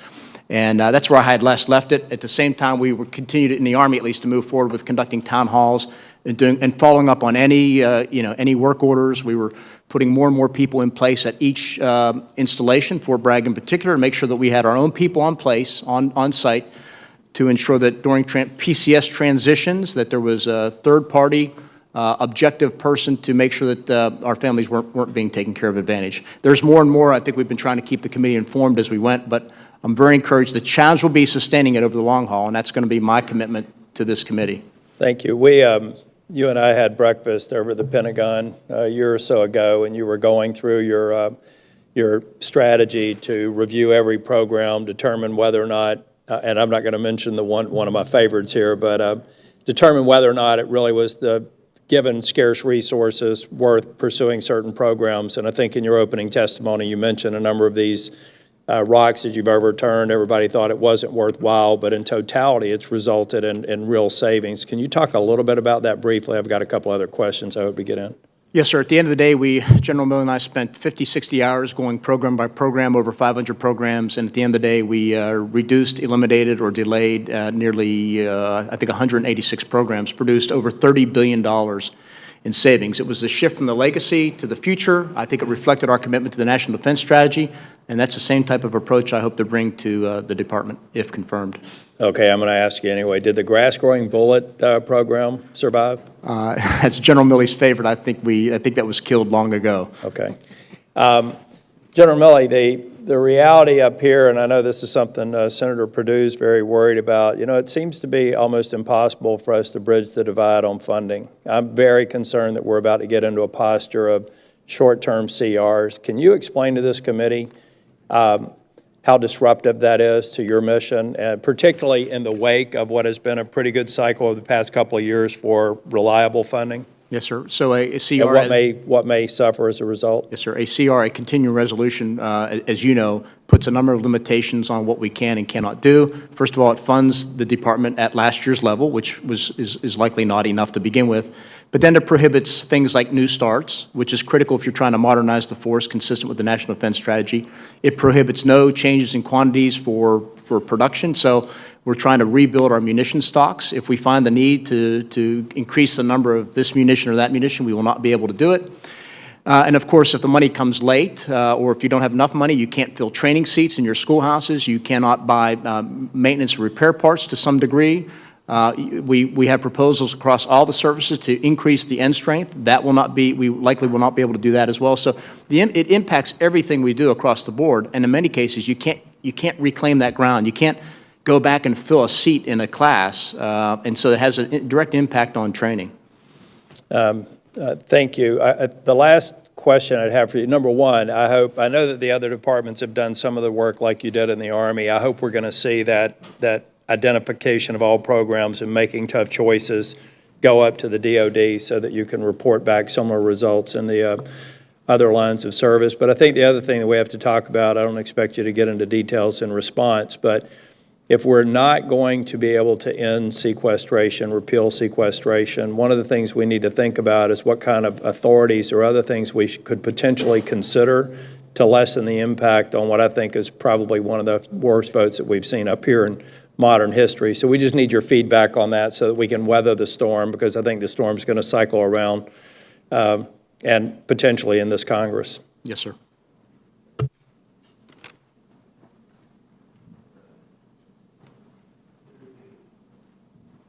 Thank you, Mr. Chair. And Dr. Esper, are you familiar with the Stephen Covey phrase, the main thing is to keep the main thing the main thing? I've not heard that before, but that's clever. It's something that I like to remind myself to not focus on smaller order problems and leave bigger ones to get worse. And that's one of the reasons why I was very happy to hear you testify earlier with respect to Iran, that diplomacy should be our preferred position. I'm deeply worried about the escalating tensions with Iran for a number of reasons, including, I believe, an objective view would place the beginning of these escalations with the U.S. backing out of a diplomatic deal. And I don't want to be in a position where we would ever have to look our troops in the face and say, well, we had a diplomatic deal, we tore it up, and now we're going to have to send you into a war. I think that would be very difficult. But one of the other reasons that I'm worried about escalating tensions in the Middle East is I think the main thing right now, and General Milley testified essentially this last week, for the next probably century, is the relationship between the United States and China is going to be definitive, not only for our nations, but even for the world. I'm sorry. No, go ahead. No, I agree, Senator. The challenge we have is making sure that the near-term challenges don't consume our commitment and resourcing to the far-term, the far greater challenges that we have to get on now. We can't wait 10 or 15 years. So I think that's the biggest challenge we face right now. I very much worry that another war against a smaller, weaker, faraway nation would take away our focus on China. And China is a full spectrum competitor. General Milley was talking about, and we've talked in this hearing, it could be air, sea, land, cyber, space, but outside of the military realm, economic, trade, diplomacy. It is a full spectrum competitor, and we have to focus on it. Let me ask you a question about sort of your philosophy about this. As we focused in earlier generation on the Soviet Union as a key threat, one of our strong assets was the network of allies, beginning with Truman and NATO and Article 5 and joint defense. We had partners and allies to a degree that the Soviet Union did not. They had satellite nations, but they didn't have the same network of partners. Move over, extract the lesson, and let's move over into Asia right now. My view of China is they do a lot of deals, but they don't have allies to the same degree we do. And even when we're in nations where they're doing a lot of deals, there's a skepticism about China's intent. We don't have the same formalized alliance structure in the Indo-PACOM as we do in Europe, and maybe we don't need it. You know, you need to do things that are right for today, not just recreate old models. We have a lot of bilateral relationships, but talk a little bit long-term from the perspective, if you were Secretary, what would your thinking be about sort of the alliances in the Indo-PACOM and how we could use those to advance our common interests? Senator, I think you've covered it well. I mean, we do have our alliances in Asia are anchored bilaterally with the principal Australia, Japan, and Korea. In a perfect world, you'd expand that and bring them all together, but there are obviously historical animosities to go back to World War II and prior that prevent that. So I think our challenge is to continue building as much as we can alliances and partnerships. I think ASEAN is a good place to start to expand that.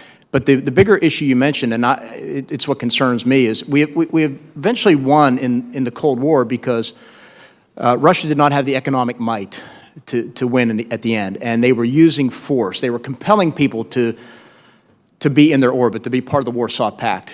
China has great economic power and potential, and they're using it. They're using it in the region to influence others, either overtly or covertly, if you will. They're taking advantage of countries, small countries who need capital, and they're getting them into debt in a way that they are able to capture strategic ports, critical minerals and resources, you name it. But one of the biggest concerns is simply that they will use their economic might that is only growing. I mean, it's just a matter of time before they match us and possibly surpass us, that they will use that in a way that will pull even likely partners, if not our current ones, away from us. That is the big challenge that I think we face with China that we didn't face with Russia. And that is a full spectrum. That's not just a DOD responsibility, although the DOD owns a big chunk of it, but there are others as well. Yes, sir. That was my response earlier. I think we got to leverage USAID. We got to leverage our values, our culture. We got to every department of the United States government. How is the DOD and the administration viewing Turkey's decision on the S-400 as a disappointing acquisition decision or as a fundamental change in direction and possibly a fundamental change in the nature of the U.S.-Turkey relationship? It's certainly disappointing. Those are my words. Very disappointing. Turkey has been a long-standing NATO ally, a very capable one. I think they were one of the original allies, if I think back to when the alliance formed. And so it is very disheartening to see how they've drifted over the past several years. But the view is the policy that I've communicated to my counterpart, if confirmed, defense minister, is that you can either have the S-400 or you can have the F-35. You cannot have both. Acquisition of the S-400 fundamentally undermines the capabilities of the F-35 and our ability to retain that overmatch in the skies going forward. Thank you. Thanks, Mr. Chair. Thank you, Mr. Chairman. Dr. Esper, congratulations on your nomination. I think you're a fantastic candidate. I look forward to supporting you. I've been very encouraged today to hear you talk about the importance of NDS and the much-needed strategic focus that it brings, not just to the department, but to the nation's political leadership and hopefully across the whole of government, and also about the nature of China as a strategic competitor here and now. I want to talk more about that in a little bit more detail, if I could. If China were to seize control of Taiwan, what would that mean for U.S. interests and for a free and open Indo-Pacific more broadly? Well, first of all, it would affect our obligations under the Taiwan Relations Act of 1979. So that's the first thing that came to mind when you said that.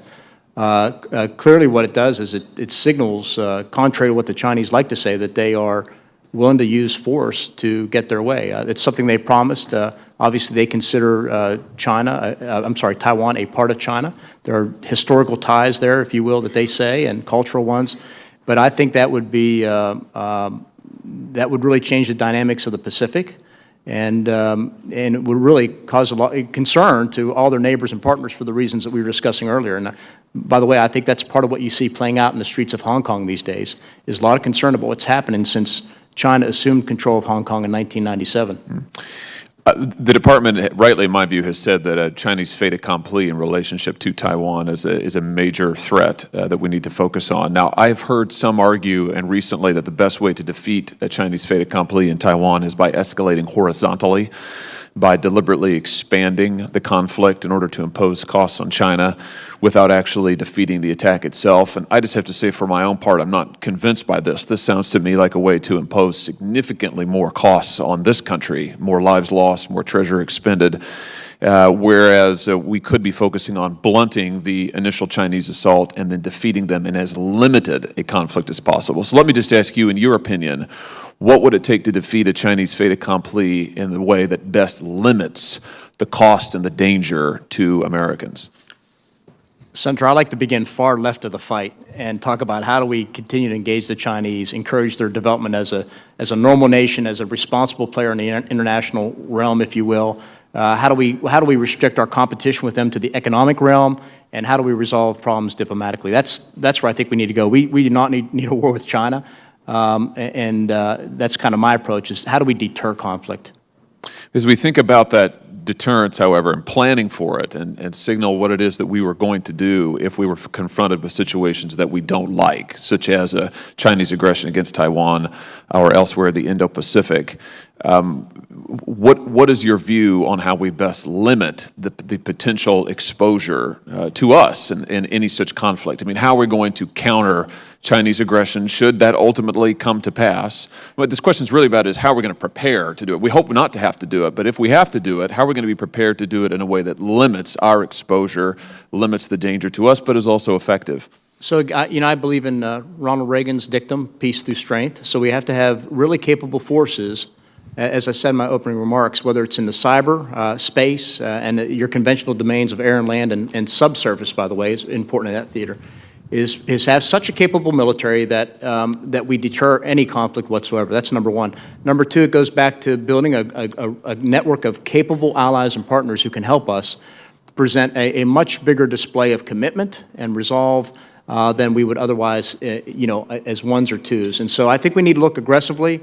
Again, where else we can develop relationships. That's one thing I hope to do is pursue, if confirmed, pursue new partnerships with countries like Indonesia, Vietnam, and others to really build a community of like-minded nations who aren't there to confront China, but to deter bad behavior and making sure we embrace and sustain the international rules-based order that has sustained us now for decades. By my count, over $20 billion has now been directed towards the European Deterrence Initiative, EDI, since fiscal year 2015. Would you support an initiative like EDI in the Indo-Pacific to make sure that Indo-PACOM has what it needs to address near-term operational shortfalls? Yes, sir, in principle. I'd want to understand where the money's coming from to pay for that and all that, but we have to, again, approach these issues holistically. One last thing here. I've made clear my support for the President's commitment to a free and open Indo-Pacific, and as part of that effort, I think it's essential that our regional allies contribute to their fair share to their defense. And with that in mind, how should we expect Taiwan and others to contribute to their defense, whether in terms of military acquisitions or otherwise? Well, I support Taiwan sales to Taiwan. It's, again, a commitment we made under the Taiwan Relations Act. I've seen, in my years in D.C., successive administrations commit to that and fulfill it in various ways. And so that's a place to begin right there with arms sales. It just gives them a capability, it builds interoperability and so forth. And so that's where I would start on that front.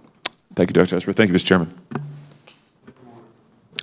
Thank you, Mr. Chairman. Secretary Esper, prior to becoming Army Secretary, you were the top lobbyist for Raytheon, which of course is the nation's third largest defense contractor.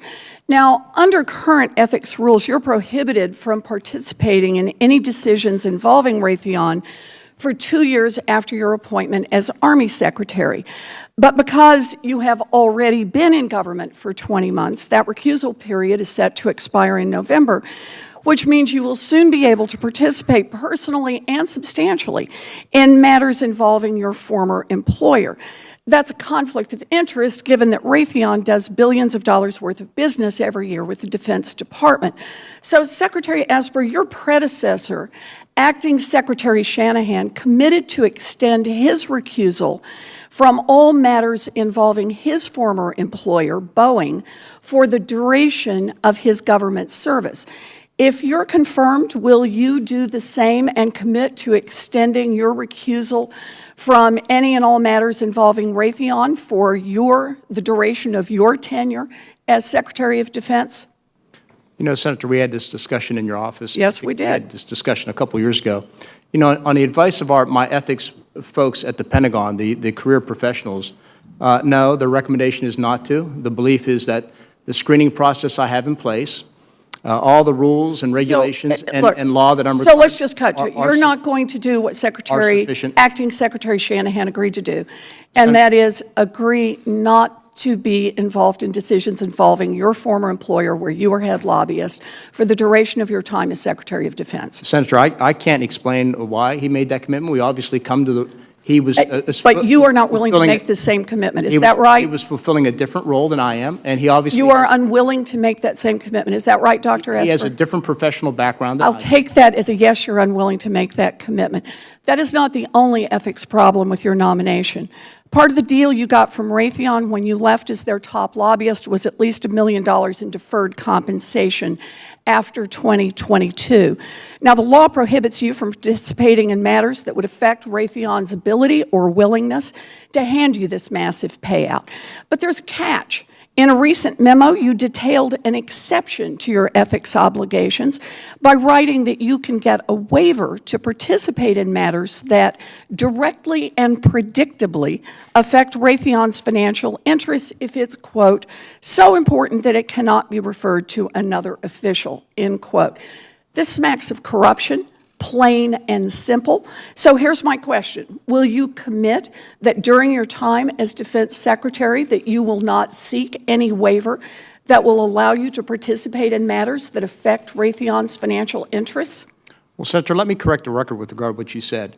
At any time in the past 20-some months, to include the last 3 weeks, did I request or seek or receive or be granted any waiver? And I appreciate, Dr. Esper, that you have not in the past asked for one, but you're the one who has detailed an exception to your ethics obligation by saying that you can seek a waiver in the future. And so I'm asking, if you're confirmed, will you agree not to seek such a waiver? I think it's a fair question. It's a yes or no. I have other ethics issues I'd like to cover. I know, but I would like to, I think this is a good debate. No, I'm not trying to have a debate. No, I know, but I'm trying to assure you of my. You will agree not to seek such a waiver. So let me just read to you. This is a letter from the Director of the Standards of Conduct Office. I'll take it then as a no, you will not agree not to seek such a waiver. Mr. Chairman, I'd like to I submit have this a for the third record. question to ask about ethics. I think I'm entitled to ask these Senator, questions, I just want to Mr. answer your Chairman. question. His question is a yes or no. I'm going to Will interrupt he for a agree? moment here. I think that Dr. Esper has the opportunity, should have the opportunity to answer the questions that you're asking. You've That's asked what I'm several questions. asking He's for. trying to answer a question. We'd like to recognize him to answer that question. I presume, Mr. Chairman, I'll get extra time then? Yeah, you can have extra time Yes, sir. So I would just like to submit this for the record. It's a statement from the Director of the Standards of Conduct Officer. I won't read the whole thing in the interest of time, but it says, quote, "At no time while serving as a Secretary of the Army or the Acting Secretary of Defense did you," he's writing to me, "request, seek, or receive a waiver or authorization related to your ethics agreement and ethics obligations," unquote. Okay, And I'll Senator submit this Warren. for the record. So I stipulated earlier that I understand you have not asked in the past, so I'll ask my question again. Will you agree not to ask for a waiver during the time you serve as Secretary of Defense? No, Senator, I won't, because I'm going to continue to abide by the rules and regulations, and I'm going to. Thank you. And I I'm have going to a continue to third consult question. closely with my ethics personnel to ensure that we stay in the ethical midfield. I recently introduced legislation to block the revolving door between the Pentagon and giant defense contractors like Raytheon by prohibiting big defense contractors from hiring former senior DoD officials for 4 years after they leave government. If it were the law, you couldn't go back to work at Raytheon or any other defense contractor immediately. In other words, it would help close the revolving door. If confirmed, will you commit not to work for or get paid by any defense contractor for at least 4 years after your government service? No, Senator, I will not. All right, so let me get this straight. You're still due to get at least $1 million payout from when you lobbied for Raytheon. You won't commit to recuse yourself from Raytheon's decision. You insist on being free to seek a waiver that would let you make decisions affecting Raytheon's bottom line and your remaining financial interests. And you won't rule out taking a trip right back through the revolving door on your way out of government service, or even just delaying that trip for 4 years after you leave government. Secretary Esper, the American people deserve to know that you're making decisions in our country's best security interests, not in your own financial interests. You can't make those commitments to this committee. That means you should not be confirmed as Secretary of Defense. Senator, if I may answer your question. At the age of 18, I went to West Point, and I swore an oath to defend this Constitution. And I embraced a motto called duty and honor and country. And I've lived my life in accordance with those values ever since then. I went to war for this country. I served overseas for this country. I've stepped down from jobs that paid me well more than what I was working anywhere else. And each time it was to serve the public good and to serve the young men and women of our armed services. So no, I disagree. I think the presumption is, for some reason, anybody who comes from the business of the corporate world is corrupt. So I'm asking the question. Excellent. No. Stop. This That's is not it. right, Mr. Chairman. Senator He does Sullivan not, I is didn't ask a recognized. question Senator at the end. Sullivan's, you've gone 2 minutes over. No, your I time. haven't gone over. Yes, He you has have. gone over. And he Senator is Sullivan, not willing to make a recognized. commitment that he will not engage in conflicts of interest Thank you, for Mr. the Chairman. company for which he was a lobbyist. This is outrageous. Thank you, Mr. Chairman, and I want to thank Secretary Esper for your service to our country. I want to thank the family members here. I have three children myself, and it's not always easy. Families are in public service as well, so I want to thank you for all that you've done for your dad and your spouse. Mr. Secretary, I'm going to ask you let's just get back to this issue. Will you commit to abide by all laws and ethics requirements regarding your prior employment with regard to Raytheon? Unequivocally. Absolutely. And can I make one other point on this? You may. I think it's important. It'll take me 30 seconds. President Obama strongly believed in ethics in government. As he was staffing out his cabinet in 2009, he reached out to the top lobbyist at Raytheon at the time, and he brought him into his government to be the Deputy Secretary of Defense with only a one-year recusal, because he was a good man and he was an ethical man. And that person, by the way, was confirmed unanimously by this committee and went to the floor of the Senate and was confirmed by the vote of 93-4. Because I think that was the right decision to make. I thought that person brought a great. Let me raise another issue. I had a bunch of questions, but this is important. You saw Senator Round, Senator Cotton raise this issue as well. Senator Warren casually throws out the word corruption. Casually throws out the word corruption. Hopefully you're going to get a little stink on it. In your 27 years of service to your country, as a military officer, as a staffer, as someone who's gone to war for America, have you ever been accused of corruption before? No, sir, never in my life. Thank you. You and I have had many good meetings. I appreciated our visits up in Alaska. Let me highlight a couple areas where I think the Pentagon needs to focus more. You've heard a lot about allies from both sides, which I think is important. You talked about the National Defense Strategy. Senator Hawley was talking about China. I think the National Defense Strategy does a great job in terms of raising the issue of the rise of China and our focus on the Indo-Pacific. One area where I think we need to do a better job is our force posture in the region. Will you commit to work with this committee with regard to our force posture in the Indo-Pacific? Yes, sir, because I think it's wholly consistent with the National Defense Strategy, which is what I'm committed to do. Let me talk to the issue of the Arctic. I don't want to disappoint Senator King by not raising these issues, so I will. You know, it does seem like most agencies in town, with the exception of the Pentagon, are focused on this. You may have seen Secretary Pompeo gave a very important speech on the strategic interests we have. Mr. Chairman, I'm going to submit for the record several articles just in the last couple of weeks that focus on Russia, China's interest in the Arctic, how it's a strategic area, how A lot of Washington is waking up to this, with the exception of the Pentagon. You and I have talked about this a lot. Let me just give you one example. The Russians are doing all kinds of things, new ports, new airfields, new military commands in the Arctic. Putin's talking about the Arctic as the new Suez Canal, and that they're going to control. And we had a provision in this year's NDAA that just said America should have a port, which it doesn't have right now, that could handle resupplying a destroyer, not even an aircraft carrier, in the Arctic. The Pentagon opposed this. Fortunately, this committee rolled the Pentagon's bad advice. Can you commit to me to work with this committee to taking a strong look, a personal look, at America's strategic and military interests in the Arctic and how to protect those? Yes, Senator, I do. Let me talk a little bit about Alaska. Mr. Secretary, you had the opportunity to visit Alaska as Secretary of the Army. I like to say Alaska constitutes 3 pillars of America's military might. We're the cornerstone of missile defense. We're a platform for expeditionary forces like the 425 and the 1st Stryker Brigade, which is getting ready to go to Iraq. And we're the hub of air combat power for the Arctic and the Asia-Pacific. As a matter of fact, by the end of next year, we will have over 100 fifth-generation combat-coded fighters based in Alaska.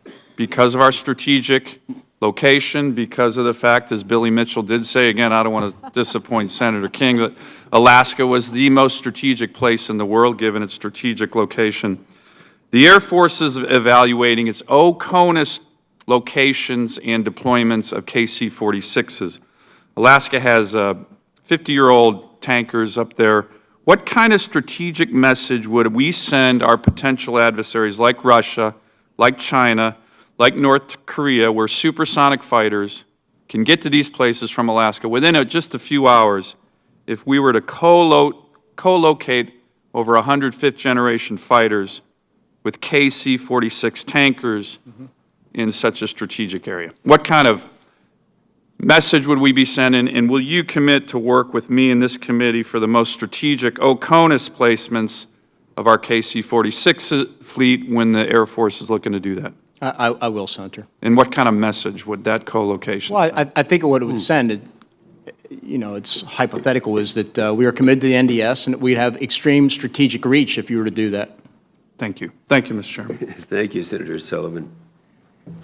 Senator Jones. Thank you, Mr. Chairman, and thank you, Secretary Esper, for your service, for you being here. Thank you to your family for their support for your service. I appreciate all the work that we've done since I've been in the Senate and the time we spent the other day talking about your nomination. We have talked, and you have mentioned several times, I think in almost every question, a commitment to the NDS, and I think we all are committed to this. I think my question, though, involves how often should we be looking at the NDS? How should we tweak it? For instance, we have pulled out of the JCPOA. We've seen Iran now enriching uranium. Clearly, one would argue on a path toward nuclear arms. So how often do we look at that, and what adjustments, do you know of any adjustments that need to be made now, and particularly if, in fact, we have a nuclear-armed Iran? How would that affect implementation of the NDS? I think strategy should be reviewed constantly and certainly referred to constantly, and as events change, you need to adapt your strategy to the world that you live in. So I think it's a continuous, ongoing process. There's nothing in the world right now that jumps out to me that says we need to change. While the NDS speaks about Russia and China as strategic competitors in this era of great power competition, it also explicitly cites the fact that we have to deal in the meantime with regional challenges such as Iran and North Korea and others. Well, as you look forward, though, clearly we're seeing Iran on a path with their nuclear program. Are there things that we need to be doing now that we need to prepare to prevent Iran from obtaining nuclear arms? I do think we need to get back into a negotiated path with them, preferably an updated version of JCPOA, if you will, that addresses with finality a verifiable, irreversible, and permanent prohibition on their nuclear work and efforts.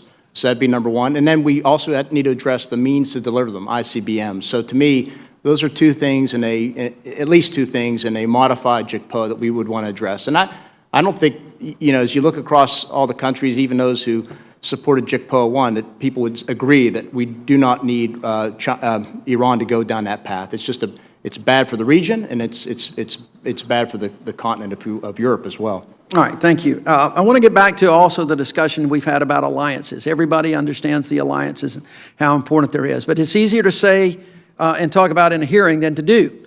And clearly Russia, China, Iran, everyone is trying to threaten our alliances, to break up our alliances. That's pretty obvious from whether it is what China is doing at the Belt and Roads Initiative to what China is doing, particularly in Turkey. My question, though, is, what can we do better? Because it seems to me that some of our government's own actions is also undermining those alliances. We got trade policies where we're fighting with our friends. We've got, which is giving them the opportunity to talk to China. We've got the president often undermines his own intelligence, folks, by saying this whole Russian interference is fake news and a hoax, and cozying up, and that's a term that gets used often to the leader of North Korea, the leader of Russia, the leader, and others. What are we doing wrong in terms of that? And can't we also undermine those alliances by the actions of the government? And what would you suggest we do different? Well, I think, first of all, from a DOD perspective, we need to keep doing now what we're doing well. I've had the chance on many occasions in the past 2 years as Secretary of the Army to visit our Joint Maneuver Center at Hohenfels, Germany, where we train all of our allies together, fighting against a notional Russian threat, if you will. So we need to sustain those things. And by the way, that was a big change from when I last served in Italy in the early 1990s. So we need to sustain those things. And then I will tell you, when I attended the Defense Ministerial in Brussels about 2.5, 3 weeks ago now as acting secretary, we were having very honest, very candid discussions, thinking ahead on any number of things by which we could improve the alliance in terms of its readiness. We talked about what's called the 4x30s initiative. It was an idea by General Mattis where we had 30 squadrons, 30 surface combatants, and 30 brigades ready within 30 days. And we are taking that seriously in terms of how we develop that. We talked a lot about 5G. How do we make sure that we keep 5G and Huawei out of our networks? And so the alliance is really looking forward. I think they have a great leader we have in Jens Stoltenberg. Well, Mr. Secretary, let me just ask you this question, though. When the president does some things, are you willing to stand up and say, Mr. President, your actions may be undermining our ability to strengthen these alliances? Can you do that? My commitment to all of you is that I will always give the president or all of you my candid, honest advice, what I think is the right course of action. And I believe your commitment, sir. I appreciate your time and effort, and I look forward to your confirmation. Thank you, sir. Thank you, Mr. Chairman. Thank you, Mr. Secretary, for all of your service and to your family. It's tremendous. And by the way, sacrificial service. And I know that throughout that service, I'm sure you've faced people who've disagreed with your line of work, have probably even been hostile at times. I'm sorry it had to happen in this committee, and just know that, as you can tell, by and large, we're not here to question your integrity. That's already been well established by lots of people. I appreciated both in your opening statement and in your answers to questions of Senator Fisher, your commitment to the nuclear triad, the importance of that deterrence, and specifically the ground-based strategic deterrent. As you know, North Dakota is home to about 150 of the Minuteman IIIs scheduled by the Air Force to be replaced as part of the modernization effort somewhere in the 2028 to 2035 time frame as they are assumed, or an analysis determined that they'd probably be aging out the legacy missiles about that time. But there are some that want to delay that think that further study is required. One of the things I've really appreciated that you've mentioned multiple times, and that is the importance of understanding the long game, being committed to a long-term plan, commitment to the NDS. Can you speak just a little further about the importance of that, specifically that one part of the triad, the ground-based strategic deterrent, and why sticking to the time frame is important? The time frame is important because we do need to modernize the triad. It needs to be the two parts of deterrence are having a capability and the will to use it. The capability means that the triad, at least in this case, the ground-based strategic deterrent must be reliable, must be effective. We want it to be safe as well. And it needs to build in all those other mechanisms. It needs to be cyber protected, for example. So that is a reason to modernize it. And as I said, each leg of the triad provides different capabilities. In the case of our ground-based strategic deterrents, they are, you have much quicker means of communication. They can reach targets much more quickly. And because they're at a fixed site, they are more accurate. So all those things are arguments in favor of having a ground-based strategic deterrent option. Thank you. Another issue that you've raised a fair bit, and we've talked about the new domain of space as well as cyber. As you know, the Defense Authorization Act that came out of this committee and then the Senate includes standing up a Space Force. The House, similarly, they call it a Space Corps.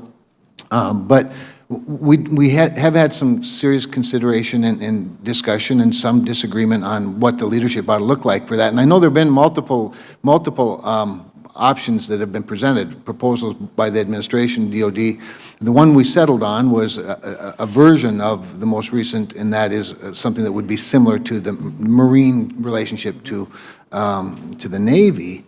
I guess I'd be interested just in your thoughts about that and what we've settled on. The leadership model is where I focused a lot of my attention, is ensuring that there's a permanent seat with the Joint Chiefs, that the responsibility of the commanders to answer directly to the Secretary of the Air Force. But some of that's been in dispute, and I'd just be interested in your observations.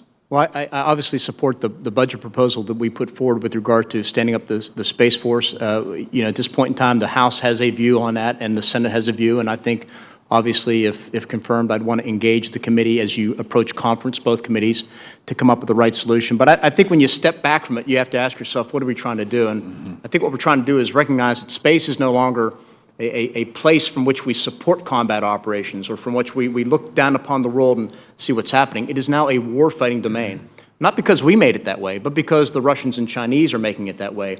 And so what you want to do as much as possible to make sure we are sufficiently robust in the space warfighting domain is to ensure you have unity of command and unity of effort, people who are focused on that as a warfighting thing going forward.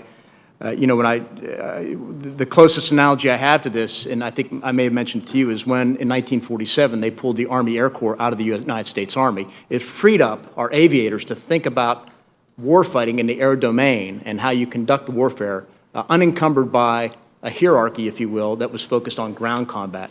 And so that's how I think about this problem. I think we just got to realize that it is a new domain of warfare now, and it requires a different organizational construct and a different way of thinking about it. I think your illustration's right on point, and I appreciate, again, your service and your good answers. I yield. Yeah, and I appreciate that also, since I'm one of the few up here who was around at that time. I remember vividly. But I would like to announce that questions for the record, we're going to try to expedite this, and we're going to have a deadline on questions for the record that have to be submitted by close of business today. And we say that to the members, and I'd ask any staff that's representing someone here today to tell their member the same thing.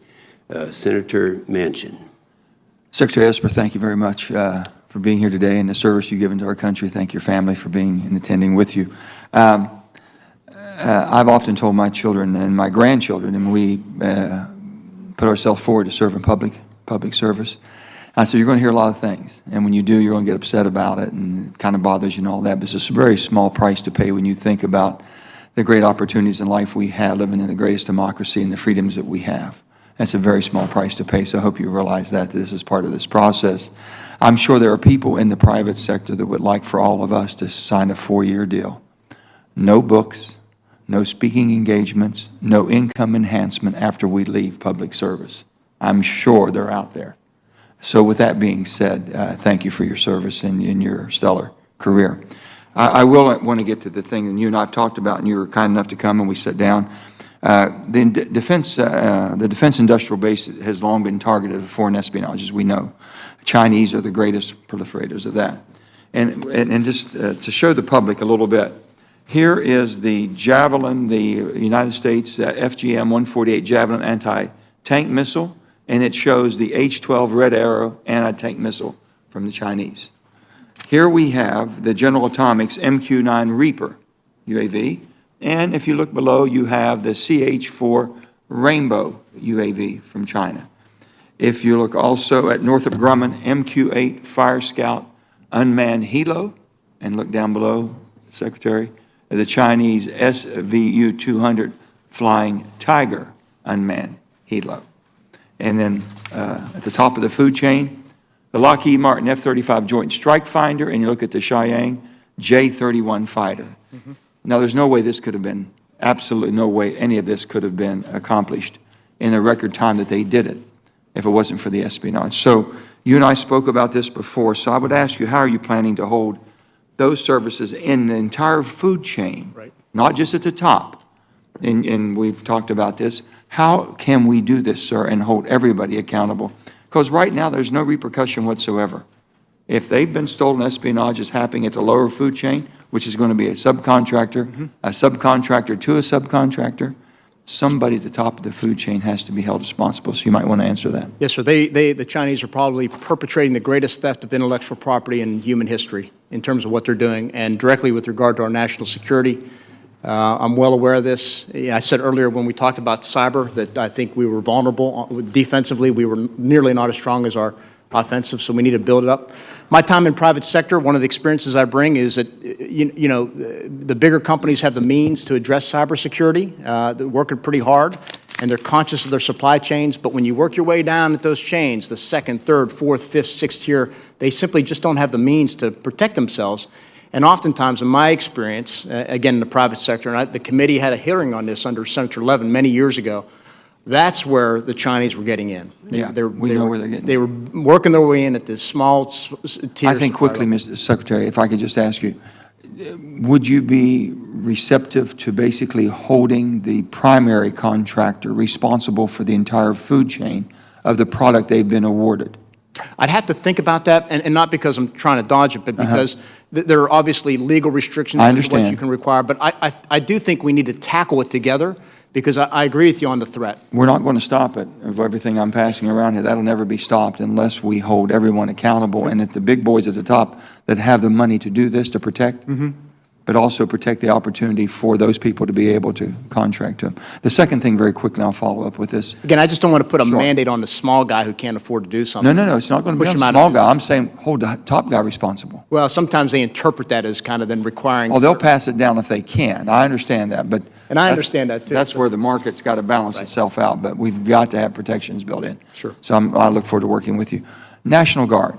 We get so many experts, and when you look at basically what we've got 54 cyber teams in National Guard. There are National Guard space units in 7 states with 1,400 National Guard members conducting space duties. All this expertise, and sometimes there's still kind of a shun from our mainstream military, if you will, to a part-time National Guard, which is not the National Guard we've known. Right. Tell me how you intend to strengthen that, if you can expedite that, and basically build off of that. I agree, Cost-saving Senator. measures. I think it's a great asset. When I came to the Army 2 years ago, I was really impressed that we were building the teams at that time. These are very capable people that Monday through Friday are working for companies, they're doing IT, they're involved in the space, and I think we need to continue to go after them, recruit them, adapt our personnel management procedures to get them in, and have them work for us on the weekends, doing either offensive, defensive, preferably offensive cyber. Yeah. Thank you, Secretary. I look forward to voting for you. Thank you, sir. Thank you. Senator Scott. I want to thank Secretary and your family. Thank you for your dedicated years of service, and you're a highly qualified candidate. I'm very disappointed that Senator Warren would demonize you after your decades of service simply because you served in the private sector. There's a lot of us that have been in the private sector, and that doesn't take anything away from our ability to do our job. I guess she just needed a moment for a presidential campaign, but I believe you deserve to be confirmed, and I know you've done a great job as Secretary of Army, and I know you'll do a great job in this. As you know, as we talked about, one of my biggest concerns is Venezuela. We've got Maduro is clearly killing citizens. Kids like my grandkids, don't have food, water, medicine. They're dying constantly. I've been to the border. Many of us have. Russia's there, China's there, Iran's there, Hezbollah's there, ELN's there, ISIS is there, all the bad guys are there, Cuba's there, she and Putin are putting up with this and supporting it. It's wrong. So my question for you is, our country spent a fortune in time and money in the Middle East. And what the question is what's the status of our U.S. forces and their readiness in this hemisphere to not only deter, but to defeat any enemy that seeks to harm us? I think this is national security, us or our allies. And do our enemies even think we care about what's going on? Because if you look at the amount of troops we have in this hemisphere versus all over the world, you wouldn't think that they think we have any concern. Senator, I think we discussed this at another meeting we had, but this is it's an important theater. Under the National Defense Strategy, it's identified as an economy of force, if you will. We do a number of things down there, training exercises with partners. Our special operations folks are down there. I think importantly, we also leverage other parts of the government, whether it's USAID and Department of State functions down there. And what's been very successful, and I actually participated this during one of my times at Fort Benning, Georgia, is we do a lot of IMET training where we bring officers up from those countries down there to do it. But to the broader point, you're right. We have an illegal Maduro regime down there that is killing its people, suppressing their rights. They've driven that country into the ground, and they are spreading that. The risk is that would spread throughout the region. And you're right. It has invited in all the spoilers who want to either enable the illegal Maduro regime or kind of poke a finger in our eye. And you named them all. And so it's something we need to pay attention to. And I think, and I know the Admiral down there, Admiral Fowler, is focused on this. And it's something that I'm going to continue to pay great attention to, as has the White House, by the way. So what sort of, none of us want to go to war. We went Maduro out, and we went, freedom and democracy, not only there, but to Cuba, all these places. So what can the Department of Defense do that would put more pressure on Maduro to step aside? Well, there are things to put pressure, but there are also other things we can do. I spoke earlier about the importance of our values and what we speak to. One of the things we need to highlight more is the fact, for example, that we got the U.S. naval ship Comfort down there. She's out in the waters off of eastern of South America. And just those type of engagements to show America's commitment without the heavy hand that sometimes we get accused of exercising in the region. At one point, when it looked like the regime may get turned over, we flew in humanitarian supplies down there to show our commitment. So there are things like that we could do. There's obviously, in the cyber realm, there are things we can do. Whatever we take, and in some ways we need to take our cues from the State Department would lead on this, take our cues from our diplomats on the ground and find out what do they recommend, what role can we play to best kind of move that situation forward. All right. Well, thanks for your decades of service, and I apologize you were demonized earlier.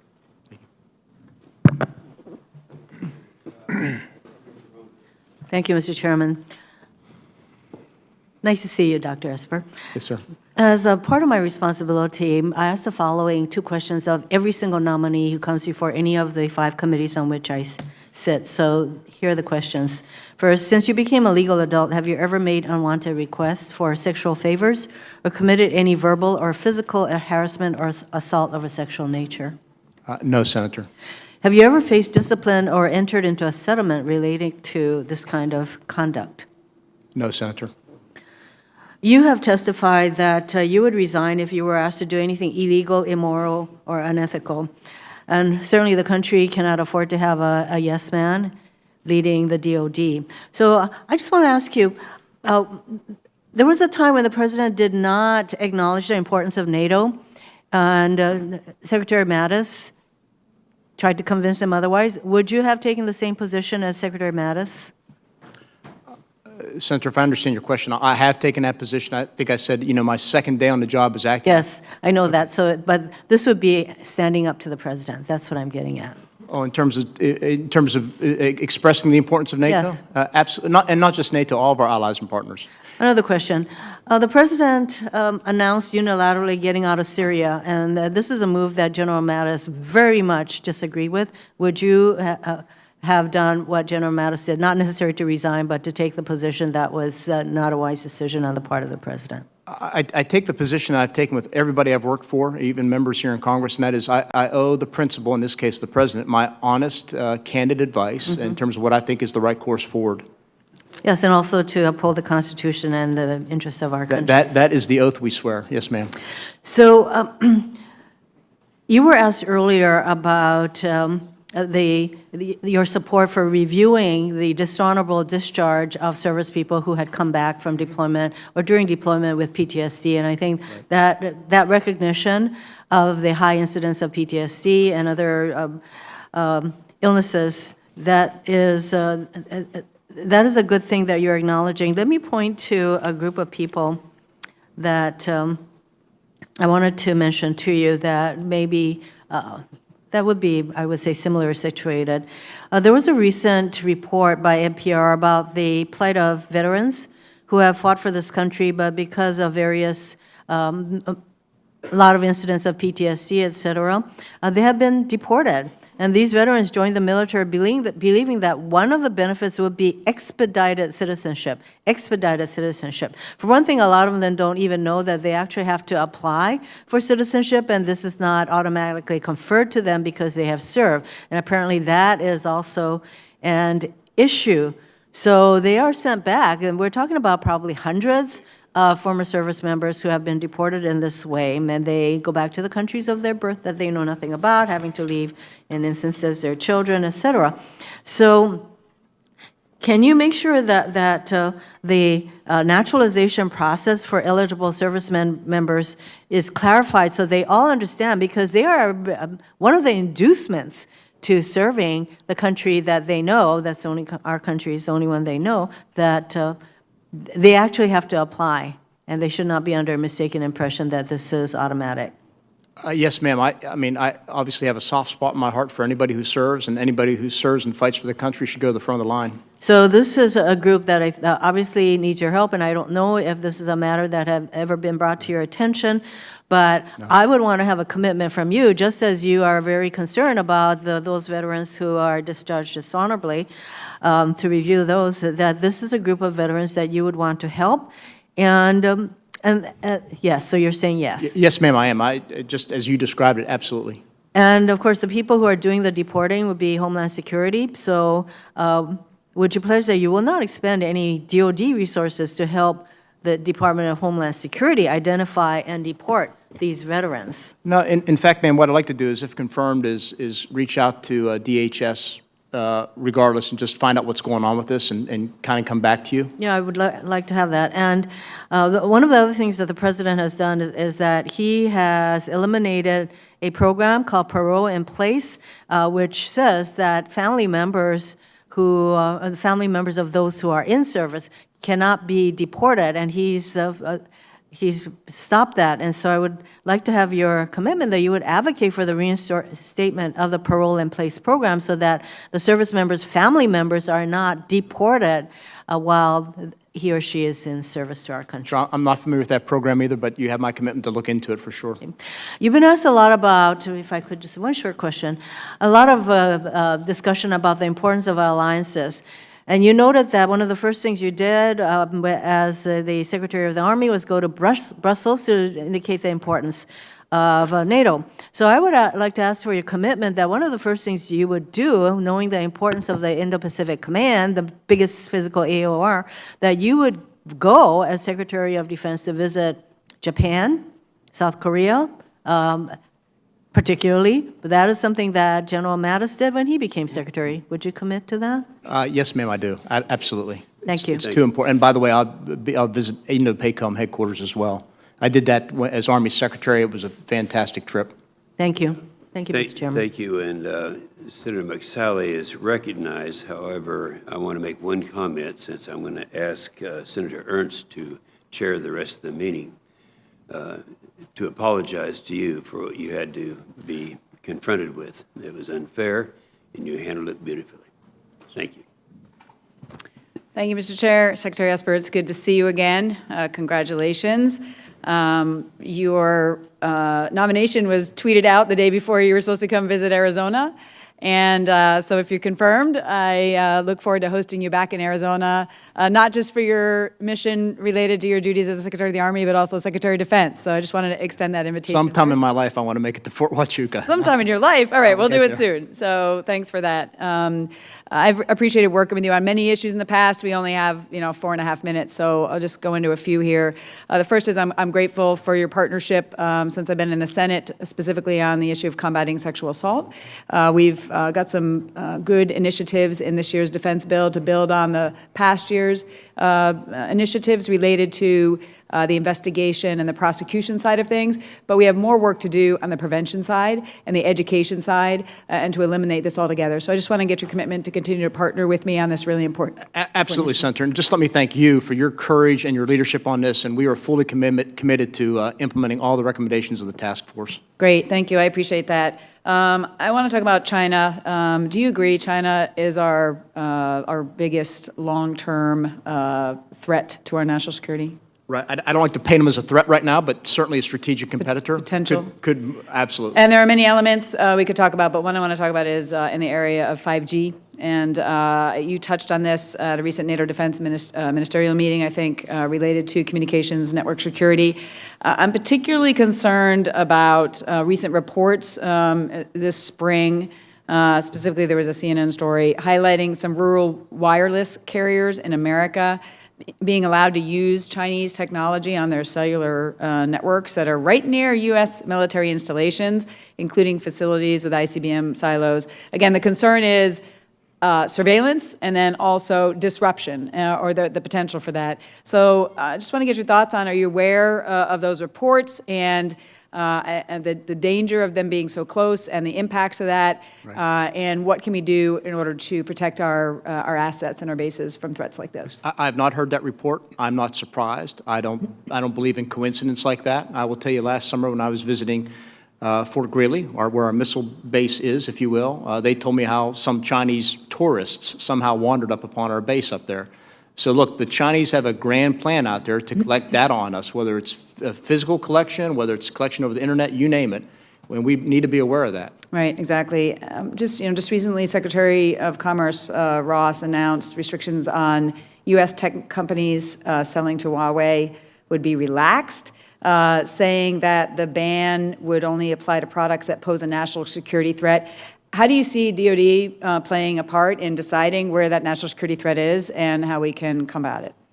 Yes, Senator. My understanding is that Huawei would remain on the entities list. There would be a presumption of denial, of course, and that it would only be for non-national security items. So that's where I think the DoD needs to participate with Commerce, as we do in these four, to make sure that clearly nothing has a dual-capable national security nexus. Great, thanks. And the last time I want to continue on again on another element of China's aggression and concerns in the South China Sea. Early this month, China launched several of its DF-26 missiles in the South China Sea, its most powerful anti-ship ballistic missile. Again, it's incredibly provocative, given the timing of it all, but increasing to show their aggression in the region.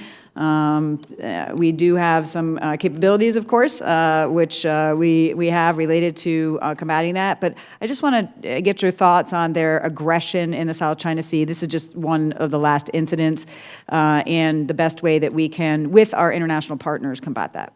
Well, as I recall, a few years ago, the President of China made a commitment to our President not to militarize the South China Sea, and then they consequently went and militarized the South China Sea. So we should be concerned because it undermines the international rules-based order, certainly in terms of freedom of navigation, freedom of the seas. It affects commerce.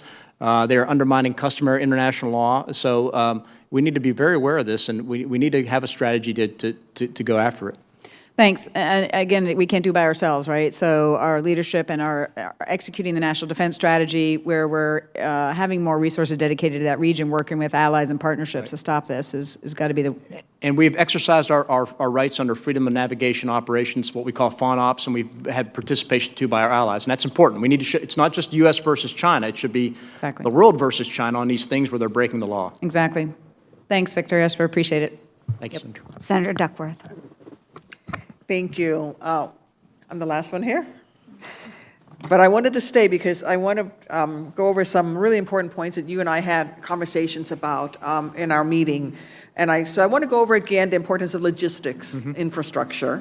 As we're focused on great power competition, as outlined in the NDS, as we talked about this, our logistical tail needs to be robust enough to address our shifting priorities.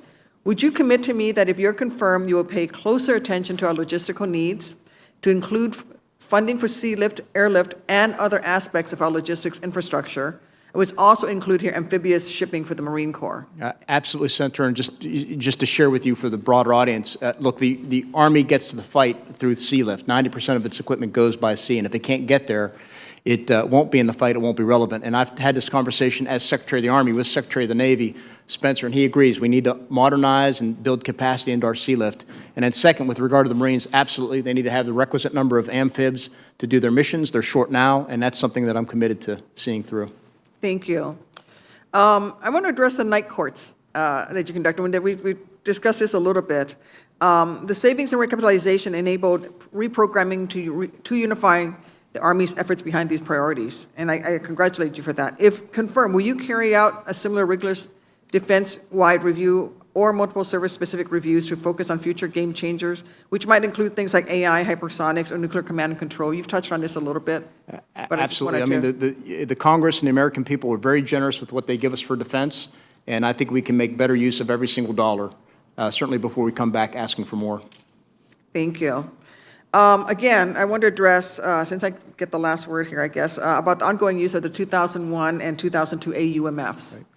The U.S. Constitution vests with Congress the sole and solemn responsibility to declare war.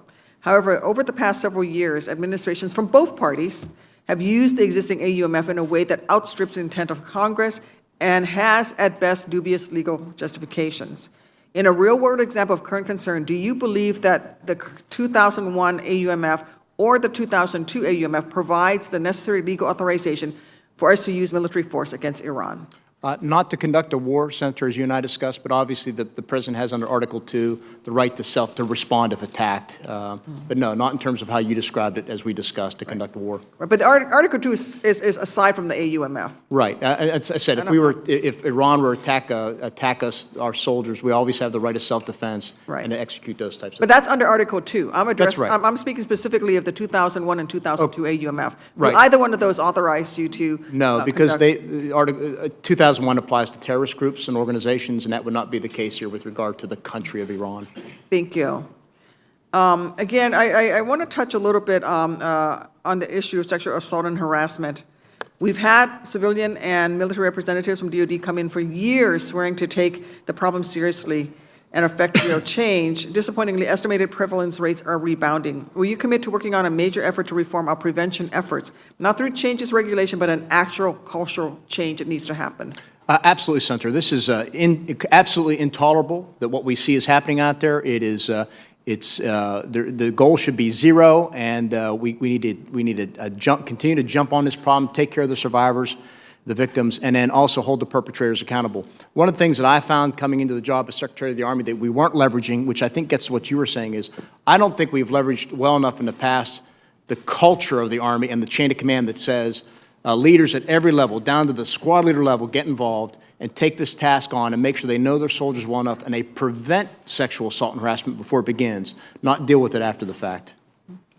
Well, there's about a minute left. I want to give you an opportunity to address the issues and to, I would think, reaffirm your willingness to stand by the recommendations of your ethics committee and your ethics officers in how you would conduct yourself in terms of Raytheon. Absolutely, Senator. Look, it's beyond just the laws and regulations and policies. I will always follow those, but it's the spirit of ethics. It's what you grew up with in the Army, what I grew up with in the Army, what Senator Ernst grew up in the Army, is the commitment to the nation, living an honorable life, and living ethically. That's what drives me. That's what drives me. Well, thank you. Thank you for your many, many years of service, and I look forward to your confirmation. Thank you, Senator. Thank you. I yield back. Thank you very much, Senator Duckworth. I want you to see, Mr. Secretary, that it's the logisticians that are left cleaning up the battlefield here. So I recall you were a logistician. What? So, Secretary Esper, I do want to thank you very much for being here today and representing so well. And I want to thank your family as well for stepping up, because it does take an entire family unit to make these things work. I want to further extend my appreciation for the fact that you have not only served in the United States Armed Services as a member of the military, but the fact that you've also served in public service and in the private sector. And I think that makes you extraordinarily well-rounded and fit for the capacity that you have been nominated for. So thank you very much for that. I would like to build upon the sexual assault, sexual harassment issue that Senator Duckworth and Senator McSally have mentioned. Senator Hirono always mentions it as well. I have introduced a Military Special Victims Protection Act, and it is really placing additional command emphasis and training oversight on a full spectrum of sexual misconduct actions, as well as domestic violence. A number of those domestic violence issues have not been readily addressed, I've seen in the last several years. So I think there are a number of us that are really intent on making sure, as Senator Duckworth said, that we are changing the culture. We can't just be out there making hollow efforts on training or educate. We have to change the culture. And so I'll just give you a couple seconds maybe to further reiterate your stance on that. No, again, there's no room in the Army for in the military for sexual assault or harassment of any type, bullying, you name it. And we got to continue to work on it and stamp it out. It's not just a values issue. I mean, it's a readiness issue as well, because it undermines the cohesiveness of a unit. You tear down one person, or many people. So we need to go after it aggressively. And I think, I'm not familiar with the legislation, but I think it's fair to say is how people conduct themselves at home is how they conduct themselves in the workplace eventually. You don't change personalities and behaviors in between the two. Eventually it comes out. So I think the more ways we can go after to address this problem and change the culture. One of the things we were looking at doing in the Army too is not just starting when they get to their first unit or even basic training. Can you work all the way back to when they come to the recruiting station and start signing paperwork to make sure they know up front that we're going to hold you to a higher standard, you're going to live the Army values, and you're going to treat everybody with dignity and respect. Start the training, the inculcation, the development of those values then from literally day one, and continue that training and education throughout the course of their career in the service. Thank you. I appreciate that, and I know a number of us look forward to working with you on that issue. We've talked a lot about some of the major players, our near-peer adversaries, as we have focused very much on the National Defense Strategy. The National Defense Strategy, of course, outlined three main lines of effort: the readiness, which we have addressed in a number of ways, readiness and lethality, building up of alliances, and thank you very much for your commitment to work in a whole-of-government approach and working with our allies on that. And then as well, our modernization of our forces and our platforms and equipment. If confirmed, would you have anything additional that you would like to see we focus on as a line of effort? As I said in my opening remarks, I clearly support all three lines of effort under the National Defense Strategy. But again, what's personal to me, what I've lived through, what my wife lived through, was taking care of our families. Families are critical to readiness. You can't ask a soldier, sailor, airman, or Marine to go out and deploy and be worried about what's happening at home.